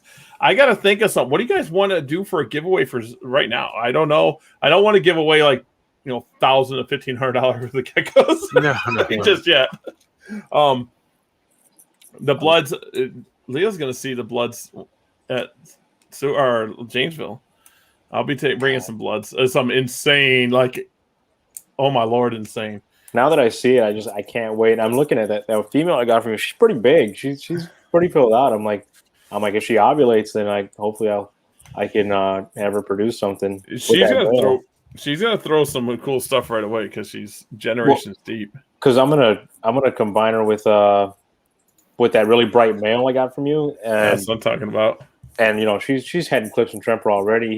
He is head for Eclipse. He proved out with that Total Eclipse, and so I think it'd make some really nice like raptors, some really nice Tangerine raptors. But would I call that a blood raptor? Would I call that blood? Well, it'd be a blood cross. I mean, Blood cross, to another, right. to another one. But like I say, I tell everyone, if you want an orange gecko, who cares what the name is? Yeah. Go buy the orange gecko you like. But I got blood cross stuff, but I don't even label it blood. I just say tangerine. That's what my Firewater is actually a Firewater cross, like to another line of Firewater. They said I just call the babies Tangerine Rainwaters. Yep, that's what I do to tangies. They're bright. I mean, well, actually, I only got one baby from her. There's 2 more eggs sitting in there, but the one that I got is super bright. So I just figure, I mean, the colors speak for itself, I think. Yeah, you've heard me when I talk to you. I'll be like, "Oh, that's 219 stuff." Like 219 is my Tremper tangerine stuff, or M2, M2's Tremper, M7's blood. Let's see, what else do I got? M5 is the founding tangerine rainwater, the one that used to be on my banner. It might be on my banner still, because I had to change banners. I'm looking at my old banner. I just go by the mail. I always track everything by the mail, always. Yeah. Those cloudeds, because I remember you had said, so some of the cloudeds go dark and some of them go light, right? Yep. So do they hold that lightness all the way? So don't really. I am going to bring a original clouded Gen 1 white, and everyone's going to think that it is a super snow. Super snow? And it's not. Is it have spots on it, or is it like all hypoed out? Really? No, but it's white with spots, but you can see yellow in it. It's not super snow because it wouldn't have yellow. It has yellow in it. It has a yellow highlighting. Right. My white and yellow is like that I got from you. That's very bright colored. That's what it baby. Does. Yeah, that's what clouded does to albino. But you got one of the very few clouded tangerine albinos. I have like 4 more here. They all look similar. I don't know if I have a picture of that one that I gave you. But I got one, I'm sure. Yeah. I got so many pictures on this stupid site. I need to delete them all. I forgot. Did you say you had any Blizzard in your collection? No, nothing. I have 6 Blizzards. I don't breed them. Yeah, I don't have any Blizzard, and I think it's just like, I guess at first I was gonna start with like a Diablo Blanco, but then I was like, I don't know. Just something about the Blizzard doesn't do it for me. Oh, this girl's gonna be at the show. Oh, she's stunning. She's gonna be at the show. She's big. Or I'm sorry, he's big. There's another picture of her or him. I keep saying her, him. That's a stupid. This was a recent clouded, but I'm upset because it's eclipse. I was a little upset. I just called it reverse stripe because I was all ticked off about it. These were just hatched. June 28th. Bunch of supers. I was hoping that I would have popped Tremper in that pairing, that Total Eclipse of the Tremper. I was hoping, because then I felt like it would have made it easier, because the breeder told me she was possible het Tremper, and it was Max Snow Eclipse and Max Snow Eclipse, and then he said it was possible Tremper. I didn't get any Tremper. I didn't get any albino, and I'm like, now I feel like I should take one of the sons and like test breed them to everything. I just want to make sure. It's weird. That's another thing I didn't anticipate starting with a Total Eclipse. Like when you're starting with something like that, like I feel like I need to test breed all over the place. I just sent you the pictures of the parents of the dark one I got. Okay, I'll get them up. The merch giveaway. That's an idea. I got to get the merch going. And Blizzard, I don't think it has to. Blizzard. I hate Blizzard. I'm just not a Blizzard fan. I don't know why. And that clouded baby, it was eclipsed because the eyes are eclipsed, 100%. But you can't see it in this, but you can kind of see where my. Oh wait, I don't have it up. You can kind of see that eye is. There's no pattern. It's a solid black eye. Eclipse is heavy in the clouded line because the original founding trio are all eclipse. So, and they're all het Tremper. So it's gonna take some generations. There's my cave gecko stuff. Wow, they look so tight. Yeah. I love cave geckos. Now I got to get over to this. Now you guys are gonna see all my stuff. Let's go here. There, that one there. That yellow part. This where my mouse is. I know it's gonna be hard to see. That's what I have a clouded raptor. I know people are gonna kill me now. I have a clouded raptor that I had up for sale at every show for $350 to $400. I gave it to my niece. Because I didn't want to breed it. I already have enough, and no one was going to pay for it. And she's a 2019 animal.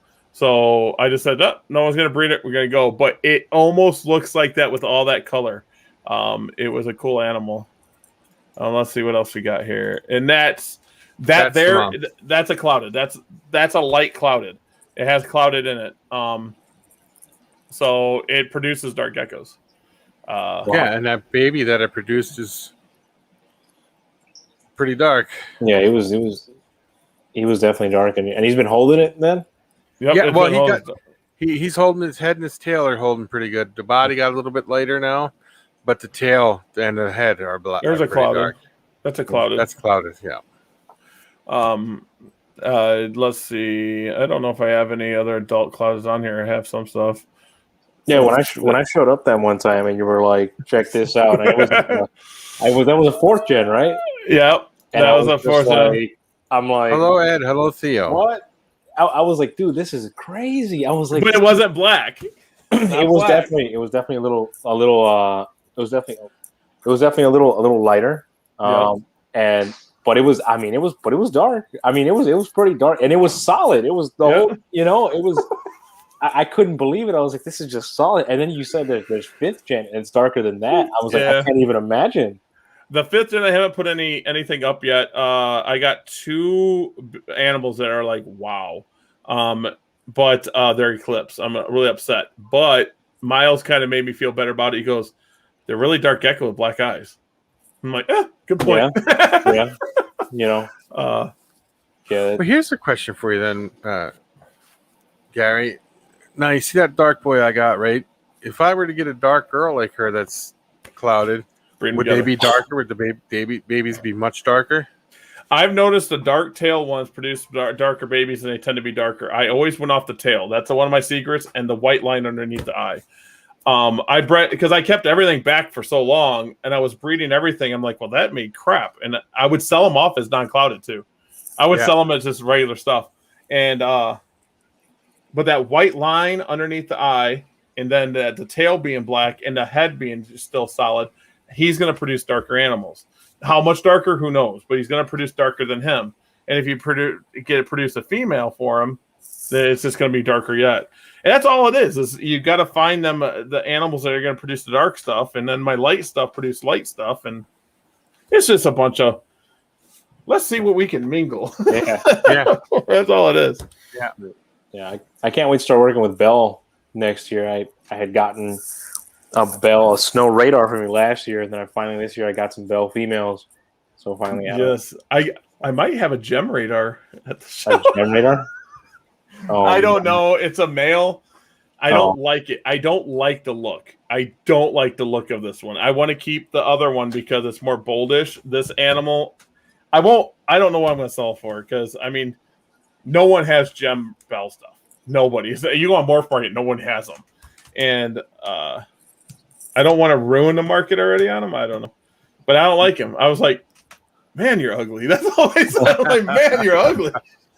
And then I hatched another one. And what's really cool is it's a gem snow het radar. And all my radar stuff is coming from a direct het radar. So it's a hypo het radar. And that's why that gem snow was hypoed out. Mm-hmm. So, yeah, I like the gem stuff. I think that'll be eventually the way I go because at least for the most part, I'll just try to not put snow and snow together. It's just a thing. Like I guess when I was first picking what I was going to start with, the Total Eclipse looks cool. It's a black and white gecko, solid black eyes. I'm like, this is tight. But and then you discover the super snow part of it. And it's like it's not that they're bad. They're still really nice looking. It's just I don't think I guess I just don't want to dance with that anymore. That's how you got to choose your. Like, there's some people out there like doing lemons, whatever, and then there's people that don't like doing enigmas. But you got to choose your line. You don't like it, don't breed it. That's why I don't produce a lot of them. And when I don't, how should I put it? I don't have any female supers I breed. They're all males. They're all males. Well, I thought about that too. I'm like, if I was, then it would just have to be this male that would just be my. If I wanted to for sure produce snows, then just have that super snow male and use him for that. And they're always slow growers too. I don't care what anyone says. They're just slow growers. Even albino versions of them. I get albino. I'll tell you this. I get super radars. I'm like, or not super radar, super raptors. I'm like, are you gonna die? I'm like, are you eating? Because they're clutch bait to just go and then I'm like, come on. I had someone ask me if I just randomly have babies die, and I'm like, oh, not babies. I've had an adult randomly, like, what the hell? What happened to you? But you get that when you have 1,000 adults. Right. But babies, I've never had this randomly die. I've had them beat up because I keep them in pairs at first. Well, here's the thing. We're breeding these animals for our pleasure. For our pleasure. That's sure. I put animals in a box for pleasure. Yeah. And every color change, every color mutation, and anything like that is actually not normal. Right. Nope. And eventually you get one that could have something internally wrong with its heart or anything, and you don't know. Yeah. And they could just wake up one day and it's dead. And then you're like, what the heck happened? And you think it's something you did. It's nothing you did. It's just, it was meant to be that way. That's what happens. And that thought, sometimes I think about that, like random things I think about. Like I was like, do you think that somewhere out there, whether now or ever in the wild, like just the stars aligned and there was like a total eclipse walk around the wild?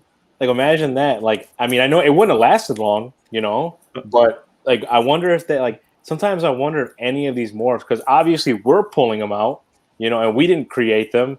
They were just there. I'm like, I wonder if every now and then out there, maybe somewhere out there, there's a really bright trimper fighting for his life right now, And there, I guess there was, right? Because that's how they got here. But like something like that, like maybe there's a blizzard out there, just really tough with scars on him, just fought his whole life because he's not the same. The dirt's brown and he's white. Like it's just he couldn't hide, I think Eclipse would make it. Eclipse would. Yeah. Eclipse is one of the ones I think that probably is, like, if you walk around long enough, you probably find one with Eclipse eyes. Yeah, I think Eclipse is. I would have to think so because, like, take snakes, for instance.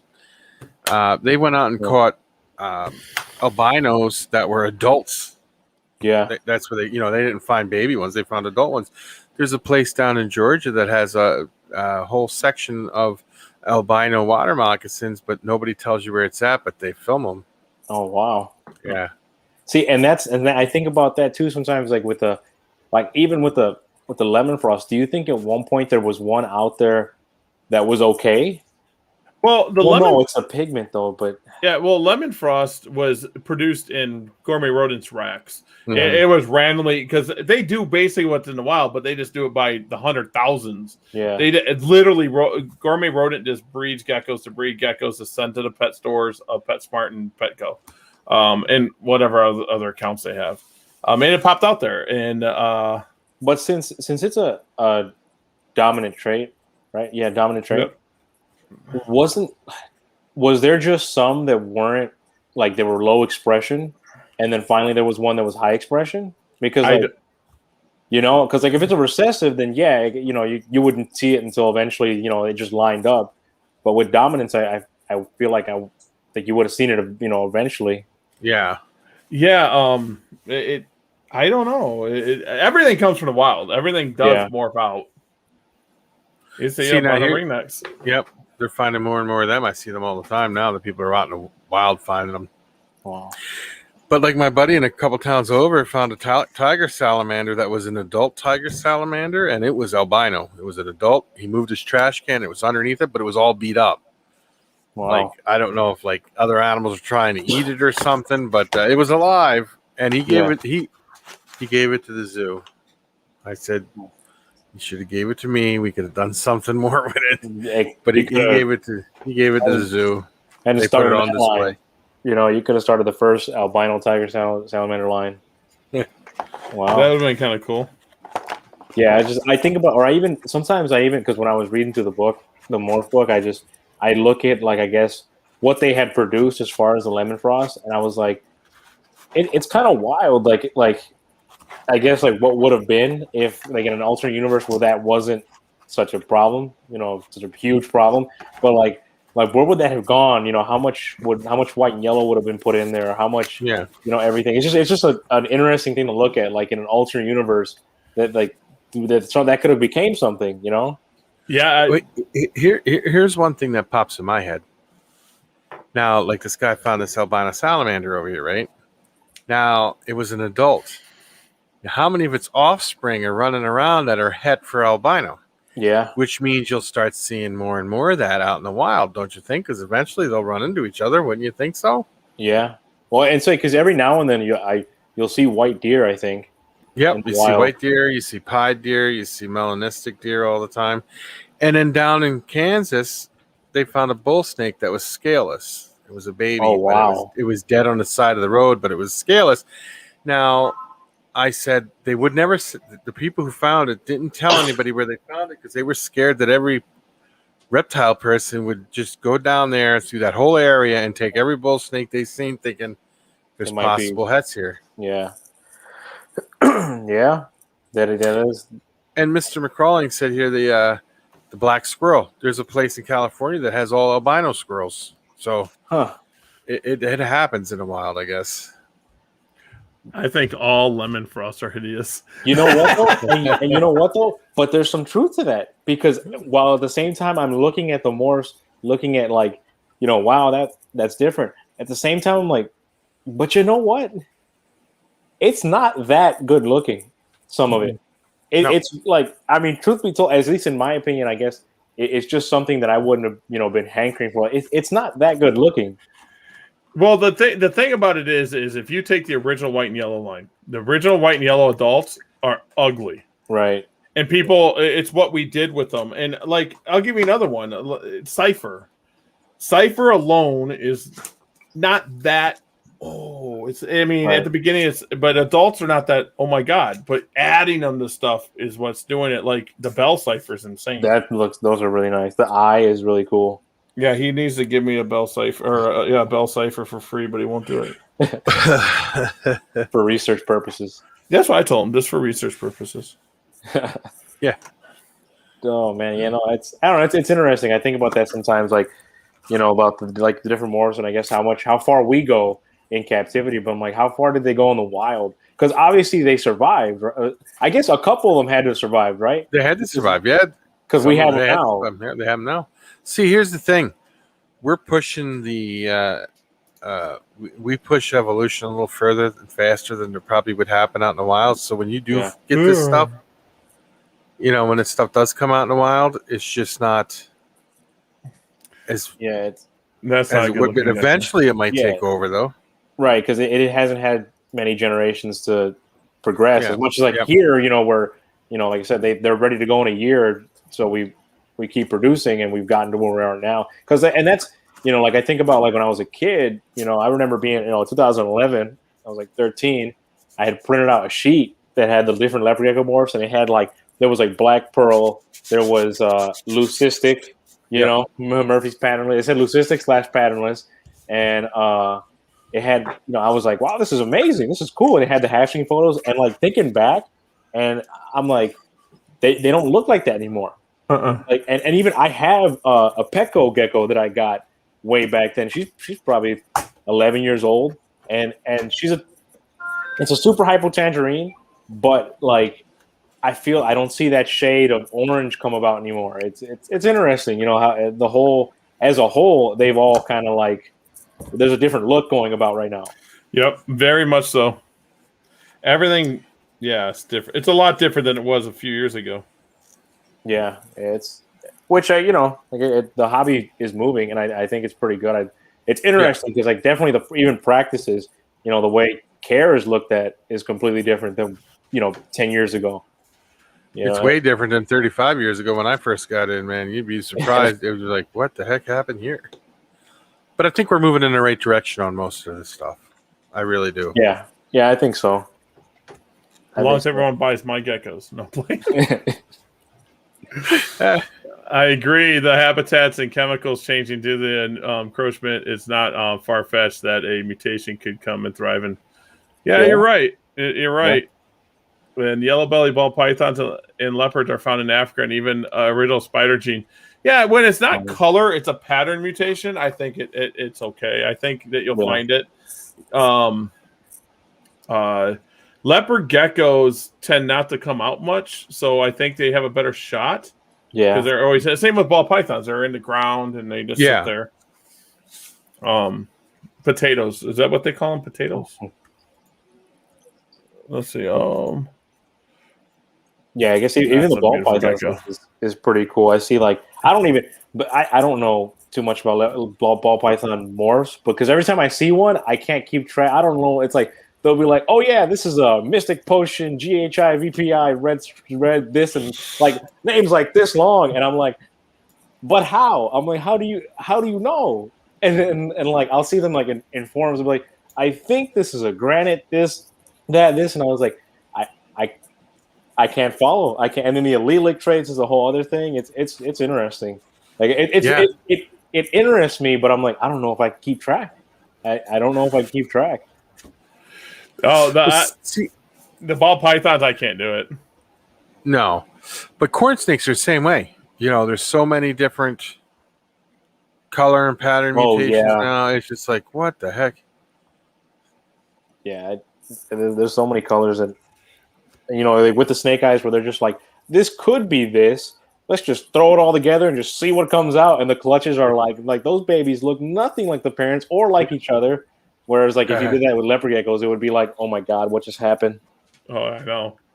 And David, I know David. I used to work with him at Bonded Transportation. Now he's in real estate. But the hobby in 5 to 10 years, it's going to be different than it is now. I think there's going to be more regulations. In my opinion, I think it's going to be for big stuff.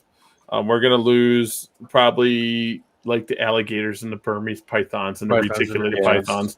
Venomous is going to be on the list because right now, Wisconsin, we can almost own anything. We're one of the freest states. But I do know that there is stuff on books for certain things, and they always look at it. 5-10 years, it's going to be different, but my geckos are going to be always okay. Yeah. Yeah. See, now that's another thing. I see the geckos being okay, and I see regulations coming down. I see the way we keep them being changed. I think they're going to try to push more towards certain things they want you to do when you keep these animals. Like you're like what's the name with McVeigh over there with those lights? You know, they're going to probably want more and more people to use lights like that, and I think we're going to have more bioactive enclosure and stuff. And things like that, I think, are going to be a major change in the future. You'll see people collections. There'll be less racks and more walls of glass enclosures type of things that are. Well, then how am I supposed to produce my 3,000 geckos? No, I don't know. behind that wall of glass things is a whole bunch of racks. See? Yeah, you're right. Molly, we all three do breed leopard geckos. Yes. Very much so. Oh wow, I'm part of the party now. Yes, you're part of the party. First time I hatched one, I was like, "Look at this! I didn't buy this one." I was just talking to Andrew about it the other day. I'm like, "Yeah, I hatched geckos. I just I got to put them away," and that's how I get sometimes. It's like, "Oh, I got to put them away," and then once I get in there, I get out of my funk. Like today, I had 20 something, and they're still in there. I got to after the show, I'm going to go put them away. Okay, here's a question for you guys, real quick. How long do all three used to? I mean, not all three. I'm looking at the screen and seeing three people. But how long do you guys keep them, like, after the hatch? How long do you keep them in the incubator before you move them over to their own enclosure? Oh, 12 hours. If they hatch, if I check in the morning, they hatch, I pull them, put them in tubs, and at night I pull them, put them in tubs. Well, I do the same thing. I pull them pretty much right away. But I see some people say, I leave them in an incubator for 2 days, you know, and I'm like... I'm afraid to do that. I don't know. I just feel like what if he suffocates or something? I don't know. I just put him in and there we go. And this the way it is. Corns are all hets too. You're right. I don't think there's a pure corn. They don't care about genetics. They don't. They're just like, hey, let's put them together and find out what happens. Yeah. Isn't it your buddy? Didn't you know the guy who sat there and had all them corn snakes and let them loose in the wild, and people jumped all over him about it? Oh, wow. Well, that's going to be crazy in a couple years. Yeah. That was been a couple years ago. Yeah. Oh, well. I'm a new breeder as well, focusing on lavender snow trempers. Just recently produced first lavender snow raptor. Lab is fun. Yep. I'll give you a tip, Molly. Go to Bell, you get more lavenders. No, Tremper's fine. That is awesome. I'm a Bell person. I think I'm one of very few that do like high quantities and keep track of genetics of all three. I think there's a few of us, but I do like mass amounts of each one. And here's something else that was sent to me on my personal messages. The reason that you only see high quality out of me when I'm posting pictures is because I don't post all 2,000 geckos. You're only seeing the best ones. Yeah. I mean, that's it. It's not every one of my geckos don't look like that, or that'd be sweet. The average looking geckos don't get pick time. They don't. No, I would like to produce all three, but rainwaters are definitely, as far as I'm concerned. I know rainwater's definitely where it's at. I like it. I don't know. It's like it's just a different color than the other two. Which I guess Trempers will be like bright, and Bells will have a really nice. Though they will produce all like more lavender, like more like colors like that, which is really nice. But like the rainwaters, I don't know. They almost, or at least what I have, it looks like they almost go a little more greenish, maybe. Yep. And that's what I like about them. And I liked it a lot, but. Rainwater's got room, and if someone got into rainwaters and actually started trying to, put in the bold and put in all this nice stuff and actually really worked with it, I think it would come back pretty hardcore because rainwater's still the black sheep. I haven't seen a rainwater bold actually. Now that I'm thinking about it, there's not many people. The only person the firebolts, maybe the firebolts with John. He might have firebolt rainwaters, maybe. I don't know. Well, the firebolts are another one of the ones that people look down on sometimes because they do produce some small eyes, I think, and stuff like that. But I mean, I don't know. It's one of them things. I don't have firebolts in my collection, but I do have bolts. And hopefully I can do some bold into Tremper. I need to get stuff into rainwater. I only got tangerine stuff. That's it. Yeah, I think next year is going to be a really good year. I don't know. I feel like from what I've seen people producing this year, like I guess every year it'll just get better and better, but still be interesting. It's going to be real interesting. Oh, maybe I'll have to get some bolts from you there and throw them into some rainwater stuff over here. I am telling you, bold is something. I can't find the bolds I want. I think I'm going to buy Heidi's. Those are really nice. Heidi bolds, but I think all her stuff is Tremper. And I want nothing else in it. I want base stuff, and then I can take it to where I want. And that's hard to do. It's hard to find anyone, especially when I'm one of very few reverse engineering anything. Yeah. That takes time. Yeah. I'm going to be the guys like, what do you got? Like single gene animals. What? That's all I got. Maybe not. I was going to say, so back in the day, right, earlier in the hobby, was that more common? But maybe not, right? Oh, yeah. Back in the day when everything started, I think it started more with the Matt was starting to do it. He was more genetics. JMG was big on genetics, but they did. Now people are going to be like nuts. They did try out, because JMG's been around long, mixing of Tremper, albino, Bell, albino, rainwater. They tested that out. But it is a big thing for some people. Some people, it wasn't a big thing. They were just like, do what we do. It's more of a new thing in the last 10 years, 15 years. Because I remember you saying, or somebody had said that, like the first radars and typhoons, some of them were het Tremper, weren't they? I'm one of the ones I got an animal I got it from Ohio Gecko. It was het radar. It was supposed to be a normal animal. It was het Eclipse and het Bell, and it ended up being het Tremper too. Oh man! Because people just were racing for that radar deal when JMG did it. JMG was the first to do it and rock it out. Let's see what she said. Molly says, personally, I want a het-free lavender stripe in my collection someday. Breed for it. Reverse engineer that. Breed for it. Reverse engineering, everyone asks how hard it is. Just do the opposite of what you're doing. See, I got pure macularis now, and I got fasciolatus. I got Turkmenicus that are pure, and I'm breeding it just to make a colony to reverse engineer stuff. That's all I want. That's a powerful tool to have that pure macularis. Just obviously there's nothing in there. Yeah. You know what my luck would be? I would have all these what I thought were pure macularis. I'd breed them and start getting all kinds of crazy stuff like albinos and stuff. They head for everything or something.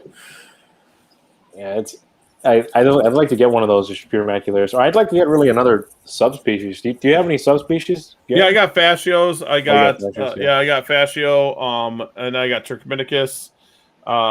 Then I got a cross. One of my macularis is a cross, but it might be with just fascio. Now I'm gonna go look at Steve Sykes. I think it was with fascio. I bought it. I didn't breed her this year. I just bred the macularis and Turks together. And Turks are different. They're smaller. Yeah, the Afghanicus is smaller too, right? Yeah. Afghanicus. Yeah. I don't have any Afghans at all.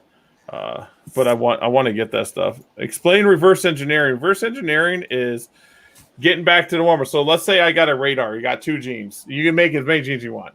And 2 genes, I'm going to breed out one of the genes. So I want to make it just eclipse. I'm going to breed out the albino. So I'm going to breed it to something that's an eclipse and make 50%, or let's say it's a radar. You'll make 100% hets. Then you're going to take that 100% hets and you're going to breed it to something that's not het and make 50% hets. And then you're eventually going to get that gene out of it. That's what I'm doing. I'm reverse engineering a lot. It's going to be fun. Yeah. It's like breeding for something, but backwards. Yep. Like breeding for something, like, what is it? 66% or something. You just keep going until you get to what you want. Yeah, the Gecko toolbox has to be this way. If we have everything mixed together and you get to the point where you're like, well, I want to put this in that. Well, there is nothing. If I have a pure line, you can do what you want. Like I got pure patternless. I have a pure bell line. But the bell line, when I say pure, it has red stripe in it. But red stripe is not in a recessive gene or a dominant gene. It's a line bred trait. So I do have pures there. My Eclipse might be pure. I'll find out. It might be. I'm not going to sell them until it is. Don't you have? I don't know. Do you have pure white and yellow too? I should have them. I won't sell them until it's proven. If the male doesn't produce an albino this year, he got bred to 10 animals. Yeah. If he don't produce an albino, his babies are pure. Now, how many babies do you need to produce to prove that it's pure? I do 50 to 60. 50 to 60 individuals. So what I do when I take an animal, since most of it's not going to be Marble Eye and NDBE, the new stuff, it's not going to be in it. No one's going to sell that. So I'll breed an animal to, 6 raptors. And I'll breed them to radars and bells since I'm already doing Eclipse. And then, the blizzards usually get tested that way too. That's what I use them for. And then all the animals go into wholesale groups. All of them get sold for pennies on the dollar, like a group of 10 for $250 to some jobber or to a pet store. I get people come up with me all the time like, I don't care what the genetics are. Oh, sweet. Here you go. Yeah. Or pet geckos. That's where my pet geckos come from, my $50 pet geckos. Everyone's like, what are these? I'm not going to tell you. There was at one show, you remember that little girl with the Tegu shirt? Yes. She showed up and she meant business. She picked up, was it 1 or 2 bloods? Yeah. She might have picked up a pair. It didn't even care. She was like, yep. And then she was all about her business. Yeah. And then she even negotiated. Yeah, she was. I mean, she came up and she was. I mean, she couldn't have been 12. Yeah, she was like 10 or something. And she was like, oh yeah, didn't she say like, oh yeah, I just got a Tegu last week, and like she had just gotten a Tegu and now she was here getting a breeding pair. She was ready to go and she knew, and she was so. I forgot what you said. You said something to her like, oh yeah, you just feed this and that, and she's like, I know. Like she had it down. Yeah, I mean, I love them, the kids like that. Yeah, it's great to see that. Like I said, that's that'll be the future, I guess. I do breed super snows. I've produced super snows many, many times. The galaxies. How can I tell you? How can I explain how you see what a galaxy is? Wouldn't it have to be by like the socks and the the pied, but you can produce them without, because the super snow is going to have black eyes. So yeah, the white forearms, the pied necks can give it away. The big white nose can give it away, but sometimes you can produce one that has none of that. It's actually really difficult, and people will get on you if you say, "Hey, I got a galaxy," and they don't know for sure. The best way to do is produce them is super snow eclipse or snow eclipses to snow eclipses and stuff like that. Make sure it's all in there visually, and then that's all you produce. I guess if you wait long enough too, the total eclipse will begin to look different than the super snow, maybe a little bit too, higher white sides and stuff. Yep. It's. I'm trying to explain. It's just a look. Once you start breeding it, you'll get it. I tell people, send me pictures all the time, and I'll look at it and I'll give you my opinion. It's really hard to do without showing you geckos and showing you. And I don't have any. I just looking for pictures now. Some of my what I produced from that total eclipse to the tangerine tremper, like some of them are kind of decently bright. And if I didn't know the mother, I wouldn't know they're snows. But I mean, obviously they've got to be snows. Yep. But some of them are a little brighter, and I'm a little excited. One of them looks like he's turning a little orange, which I'm like, is he going to be a slightly tangerine snow creamsicle? Eclipse? And he's an eclipse. So I'm like, I don't know. Maybe he'll just hold it. Yeah, this is the. So you got that pied. You got that pied markings here, and the white socks, and the up. That, I mean, it's a good example. Yeah.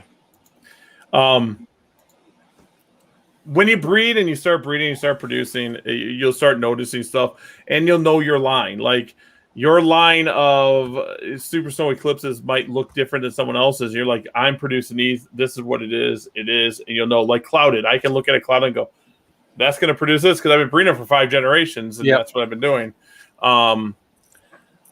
My trempers. Here's another little trick. People incubate trempers at high temps so they get pretty color. It's true. Trempers do it. I've never seen it with any other line of any other morph. It's trempers are the only ones. Yeah. You know what else is exciting? I have he's normal, but he's possible hit a couple things. I didn't hit the Murphy's patternless, but I was trying to. I went into a typhoon, had 100% hit Murphy's patternless. I didn't produce any eclipse, and he went to a typhoon, and I didn't produce any eclipse, and so I'm like, what if he's not eclipse? You know, obviously all the babies are het for eclipse, but if he's not, then that would be pretty cool. It would just be a het rainwater. He's definitely het rainwater, and possibly still Murphy's patternless. Yep, see. Nice. And then Adam's got some with socks in their head eclipse. So the markers are tough to do. The markers are really tough to do. And super snows super snows hide stuff. One of my babies, I can't tell. All the siblings are eclipsed, but the dad is only head eclipsed. Mom is eclipsed. That could happen. It can, because people think when they're breeding something that you only have you got 50% of all the eggs are going to be eclipsed. That's not true. Every egg has a 50% chance. Yeah. So you could just hit every single time. I've seen het-to-het breeding go for 2 to 3 years not hitting the combo. I've seen it. This happens. All 3 of mine are eclipse. All 3 of the babies after that. So, I mean, that happens. That's just a thing. Every single time you got 50% chance to hit that, or if it's het-to-het, you got 25% chance for every egg. And if you're a lucky person, you're going to hit it every single time. I know. I'll give you an example. Brian Barczyk and I used to be really good friends. And someone came to me back in 2007, 2008, and they had a pair of het clown ball pythons. Back in 2007, 2008, het clowns were still kind of pricey.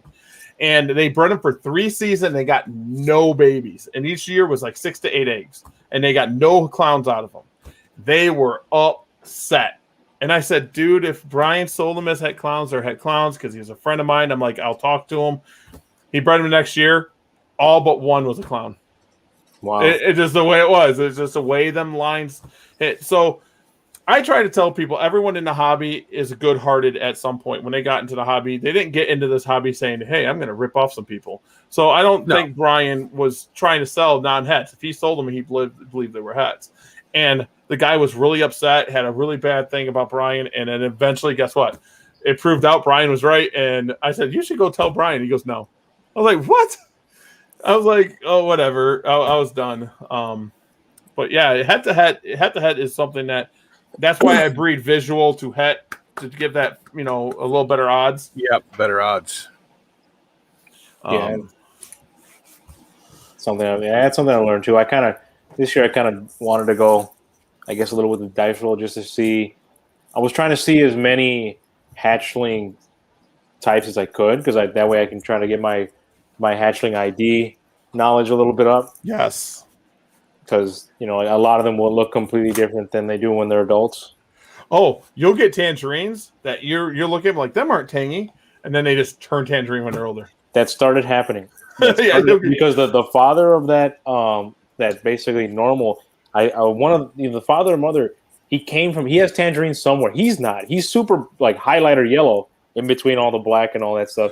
But the babies, when they hatched, they were kind of regular. Now I'm looking at them like, are you turning orange? Yeah, that's what happens. There's an eclipse. Look at that. Well, no, that might not be eclipse. That might not be. Royce, who said this? Was this Adam? But see, this shows the Super Snow has solid black eyes. Yeah. That's a Super Snow down there too. This is a nice animal. That's a nice animal. That's really bright. Look at spotted. Oh, wow.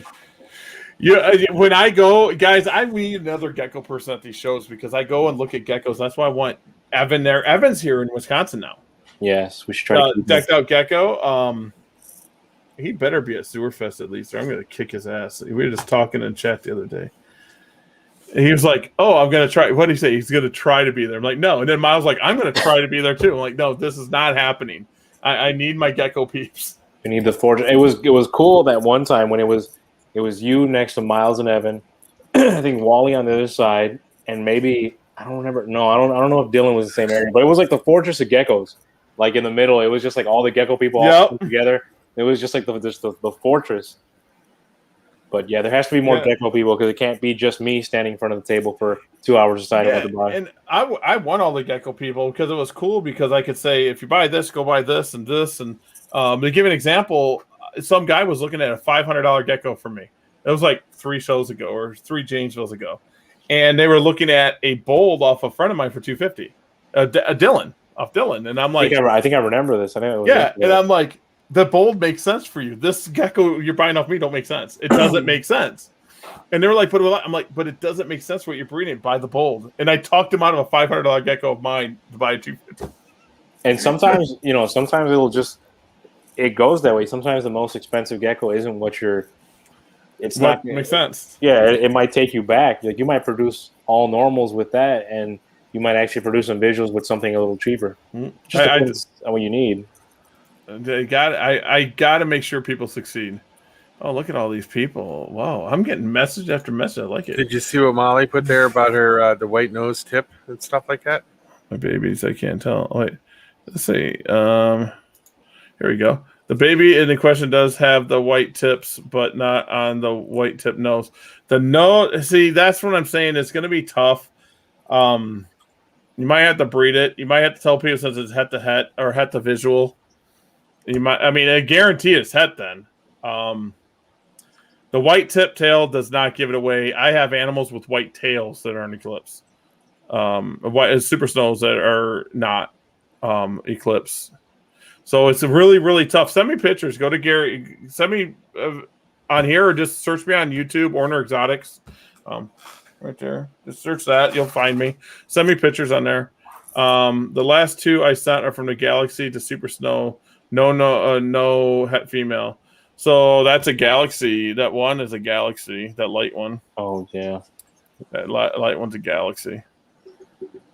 And I like knowing that like there's certain because I have heard head eclipse will sometimes, because actually that is true, that Tremper I have, even though he's head eclipse, he kind of has the white socks and the white tail and like the white nose, but he's not an actual visual eclipse. And sometimes there are markers like that, because isn't it? I think it's Blizzard. If they're head Blizzard, they're like they have these spots or something. Yes, they will be spotted. Oh gosh, I get that a lot because some of mine are heavily spotted, my clouded, and they're like, they're het blizzard. I'm like, no, they're not. Heidi brought that up to me. I think it was Heidi. Brought it up one time. She goes, "Are these het blizzard?" I'm like, no, they're not het blizzard. Is there something else? Is there anything else like that? Or hets that bring up markers like that? Some people thought that if you breed Eclipse to a normal and you get hets and you get reverse stripe that aren't Eclipse, that they're het Eclipse. It's not true. I have reverse stripes that have no Eclipse in them now, and they're just reverse stripe. But Eclipse does produce a lot of different stuff. It messes with everything, and that's where all that stuff comes from. The striping and the patternless stripes and all that good stuff.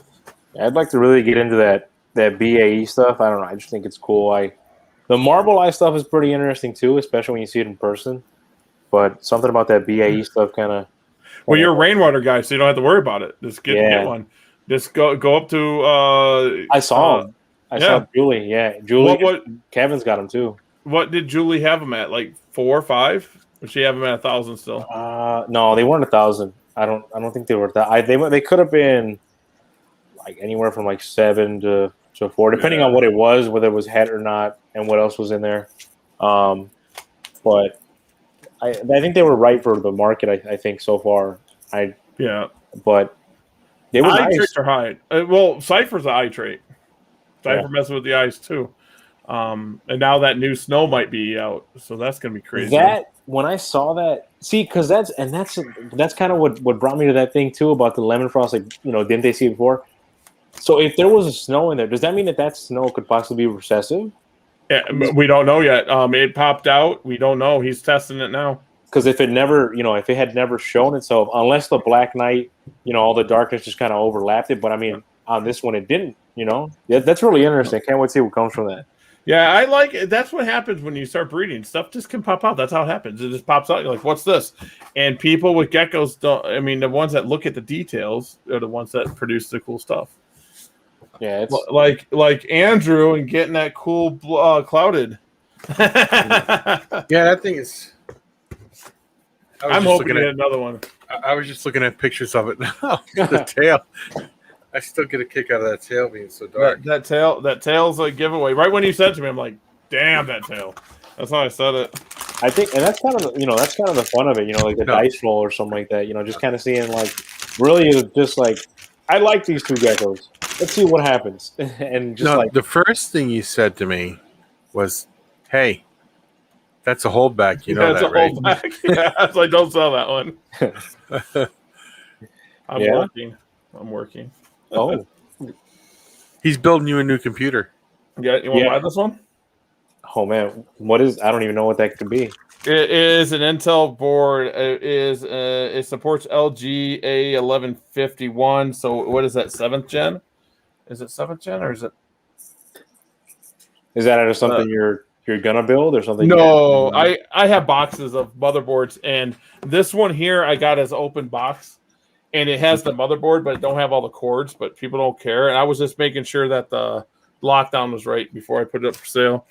I'm not even sure how much this goes for. Stable power supply. What? I don't know what gen that is. I think it's 7th gen stuff, but it's still a good board. It's got HDMI on it, which you wouldn't want to use anyway. My extent of hardware goes like 10 years ago. I had this compact laptop, and one day I got the bright idea that I don't know, I must have been 13, 14, and I was like, I'm gonna open it up and because it would heat up. I'm gonna open it up and clean it all out. So I went ahead and started taking it apart, not knowing anything about what I was doing. And I opened it up. Get it over. I pulled out the RAM, I guess. I think it was the RAM, sticks of RAM. And when I put them back in, the computer wouldn't work. Larry. 10 years later, I realized that I didn't push them in far enough, and I started the computer like, I don't know, 2 months ago. Oh, really? And it was like so slow though. Well, yeah, I do. I used to have my shops, and I did computer repair and stuff, and I'm pulling out like all stuff like this one here. I don't know if this is a Ryzen board. So this is AMD, a socket B450. This one here, I know is brand new. I opened it myself because I needed the bracket for a computer repair. I resealed it. I'll show you what I mean. Everyone's gonna be like, we're talking computers now. The bracket to hold the CPU is gone. I took it off. But somebody will use that like that. Yeah. Right? If they're gonna put like a custom loop on it, or they're gonna do their own CPU cooler and their fan, they could do it. This is the original. No one used it for gaming machines. They wouldn't use the original anyway. That's why I took it off to put on someone's. It was a computer for a business. I was like, gosh dang it, I gotta open this up. This motherboard's only like $80. Did you ever do one of those water cooled systems? Yeah, mine. That one I showed you, but I'm running mine. That's a loop. Yeah, that's right here. Let's see if I. It looks dirty. It's not. It's the screen, but this here's 32 gigs of RAM. That's a custom loop. Not custom loop. I'm sorry. Just a cooler runs through a radiator that's up here. And then that's my GPU. There's my power supply. There is each one of these hard drives is 4 terabytes. Oh man. Yeah. It's not even run. No, it's not even running hard. It's not even the fans aren't even running. I had to take my hit. No, nothing's running. I had an old desktop. It was my brother's, and then 4 years later, I took control of it because when my laptop had gone out, and that thing ran so hard when you turned it on, it was like a diesel engine. It would just and I remember sometimes I would run it because at my mom's house the heat wasn't that good, and so I would turn it on and it would just heat the whole room up, and I'd be like, perfect. That's it. Yeah, that thing ran so rough. Yeah. I know Macs get hot. Yeah, iMacs will get hot because their cooling system in Apple suck. So you look at viewers left, they're like, Gary's talking computers. Screw him. Well, it is late, so we are getting some late stuff. But let's see. Any more comments before we roll? Let's see. White tip tails. The last two was we've seen that one. I sent you the Black Knight cross hash. Let's see if we can see that. Black Knight Mandarin Tangerine. Let's see what we got here. He sent me some stuff here. Ooh, that's nice. Pretty cool. That's really nice. There's some maybe that remember the MIG crosses you was talking about. Oops. Now look. Sponsored. Yeah, you're starting to talk computers and they start coming up with commercials, right? Uh-huh. One time, you know what the craziest one of those I had? One time I went to use the bathroom. I flushed the toilet. I didn't say a word. I didn't say that I was going to the bathroom. I was all alone. Flushed the toilet, hopped on Facebook, recommended me toilets. I was like, come on. I was like, it's that good. It knows. Your phone knows everything, man. When I talk to like my wife or something, I'm like, well, we really need to check that out. And then she's like, well, look one up. And as soon as I punch in the first letter, it comes up. Boom. And I'm like, there you go. Don't tell me they don't listen to what you're saying. Oh, man. Every word. So, all right, guys. Anything else you guys want to add? It is getting late. We've been going for 2 hours and 40 minutes. Wow. Yep. Wow. So, anything you guys want to add? Yeah. I enjoyed the night. Here's another hard drive. This is 12 terabytes. That'll be the next the offshoot podcast, the Tech Talk. There it is. Oh, dude, I'm thinking about doing a bunch of stuff. I have. Let me go to my thing. I have. Now you guys are going to be really mad at me. I have 1, 2, 3, 4, 5, 6, 7, 8, 9, 10, 11, 12 YouTube channels. I like the idea for the paranormal stuff. That'd be pretty cool. Yes. I can't wait to get that going. I can show it real quick. I don't want to switch. Let me see. I don't care if I switch. I don't care. I can't wait to get that one going. I'll show everyone a little preview real quick. Your channel. Let's go here. Let's go share again. I got no. Oh, I'm fine still. I thought I just stopped everything. Wow, that would have sucked. Share screen. Let's go because I got 3 screens, so I got to choose what screen it is. Here we go. Let's see. There we go. Oh man, that'll be cool. See, I got a little guy. I got a little guy like right here as the trying to look through a glass. That's what it is. Yeah. But it's called the Unexplained. One subscriber, I think that's Andrew or me. So that'll be. Will that be you guys like getting a topic and trying to dig like, it for it? dig for it, or will you be bringing people to tell us like their stories and stuff like that? Everything. Everything. But I like the idea when we'll pick a topic and then we'll dig into it to see if we can find answers, and then getting people on the interview too would be good. And I can go. We can play YouTube since it's fair use. We can play people's YouTube videos of ghosts or whatever, and say we can dig into it. So I can just do this, and we could play in a video, and it'd be full screen while we talk about it. Yeah. So now how do I get us back? We could do like reaction videos too. Like, did you see this? And then boom. That'll be so cool. I got some that's a really cool thing that I got on the back burner, but we need to start doing it. The problem is right now is my busiest time of year. Yeah. Like time. But we need to do it, and I honestly think that might grow faster in Fauna Radio. Well, Fauna Radio is growing a lot tonight, so that's pretty cool. Yeah, I think it went great tonight. But I think that channel will grow fast. I also have one I want to do. I call Shock Jock This, where I talk about anything and just talk what's on my mind. You and I talked about that too. Yeah. But I think that people will get mad because they're like, "Oh, Gary doesn't talk that way over in Ordinary Exotics, and Gary don't talk that way here." Yeah, no, I thought that too. I'm like, that's why we should do it through a different, where it's just a radio where nobody sees our face. Yeah, exactly. And just change the mic settings a little bit, like one of those like witness protection programs. Like, I went ahead and did this. Yeah. Yeah, that's I don't like them people. But yeah, and I just think of different ways we can do things. So, but he's going to watching the new Resident Evil movie on Netflix. Cool. But if you guys got nothing else to add, we'll just shut down and we'll go home and we'll rock this out. Yep. All right, guys. We're out.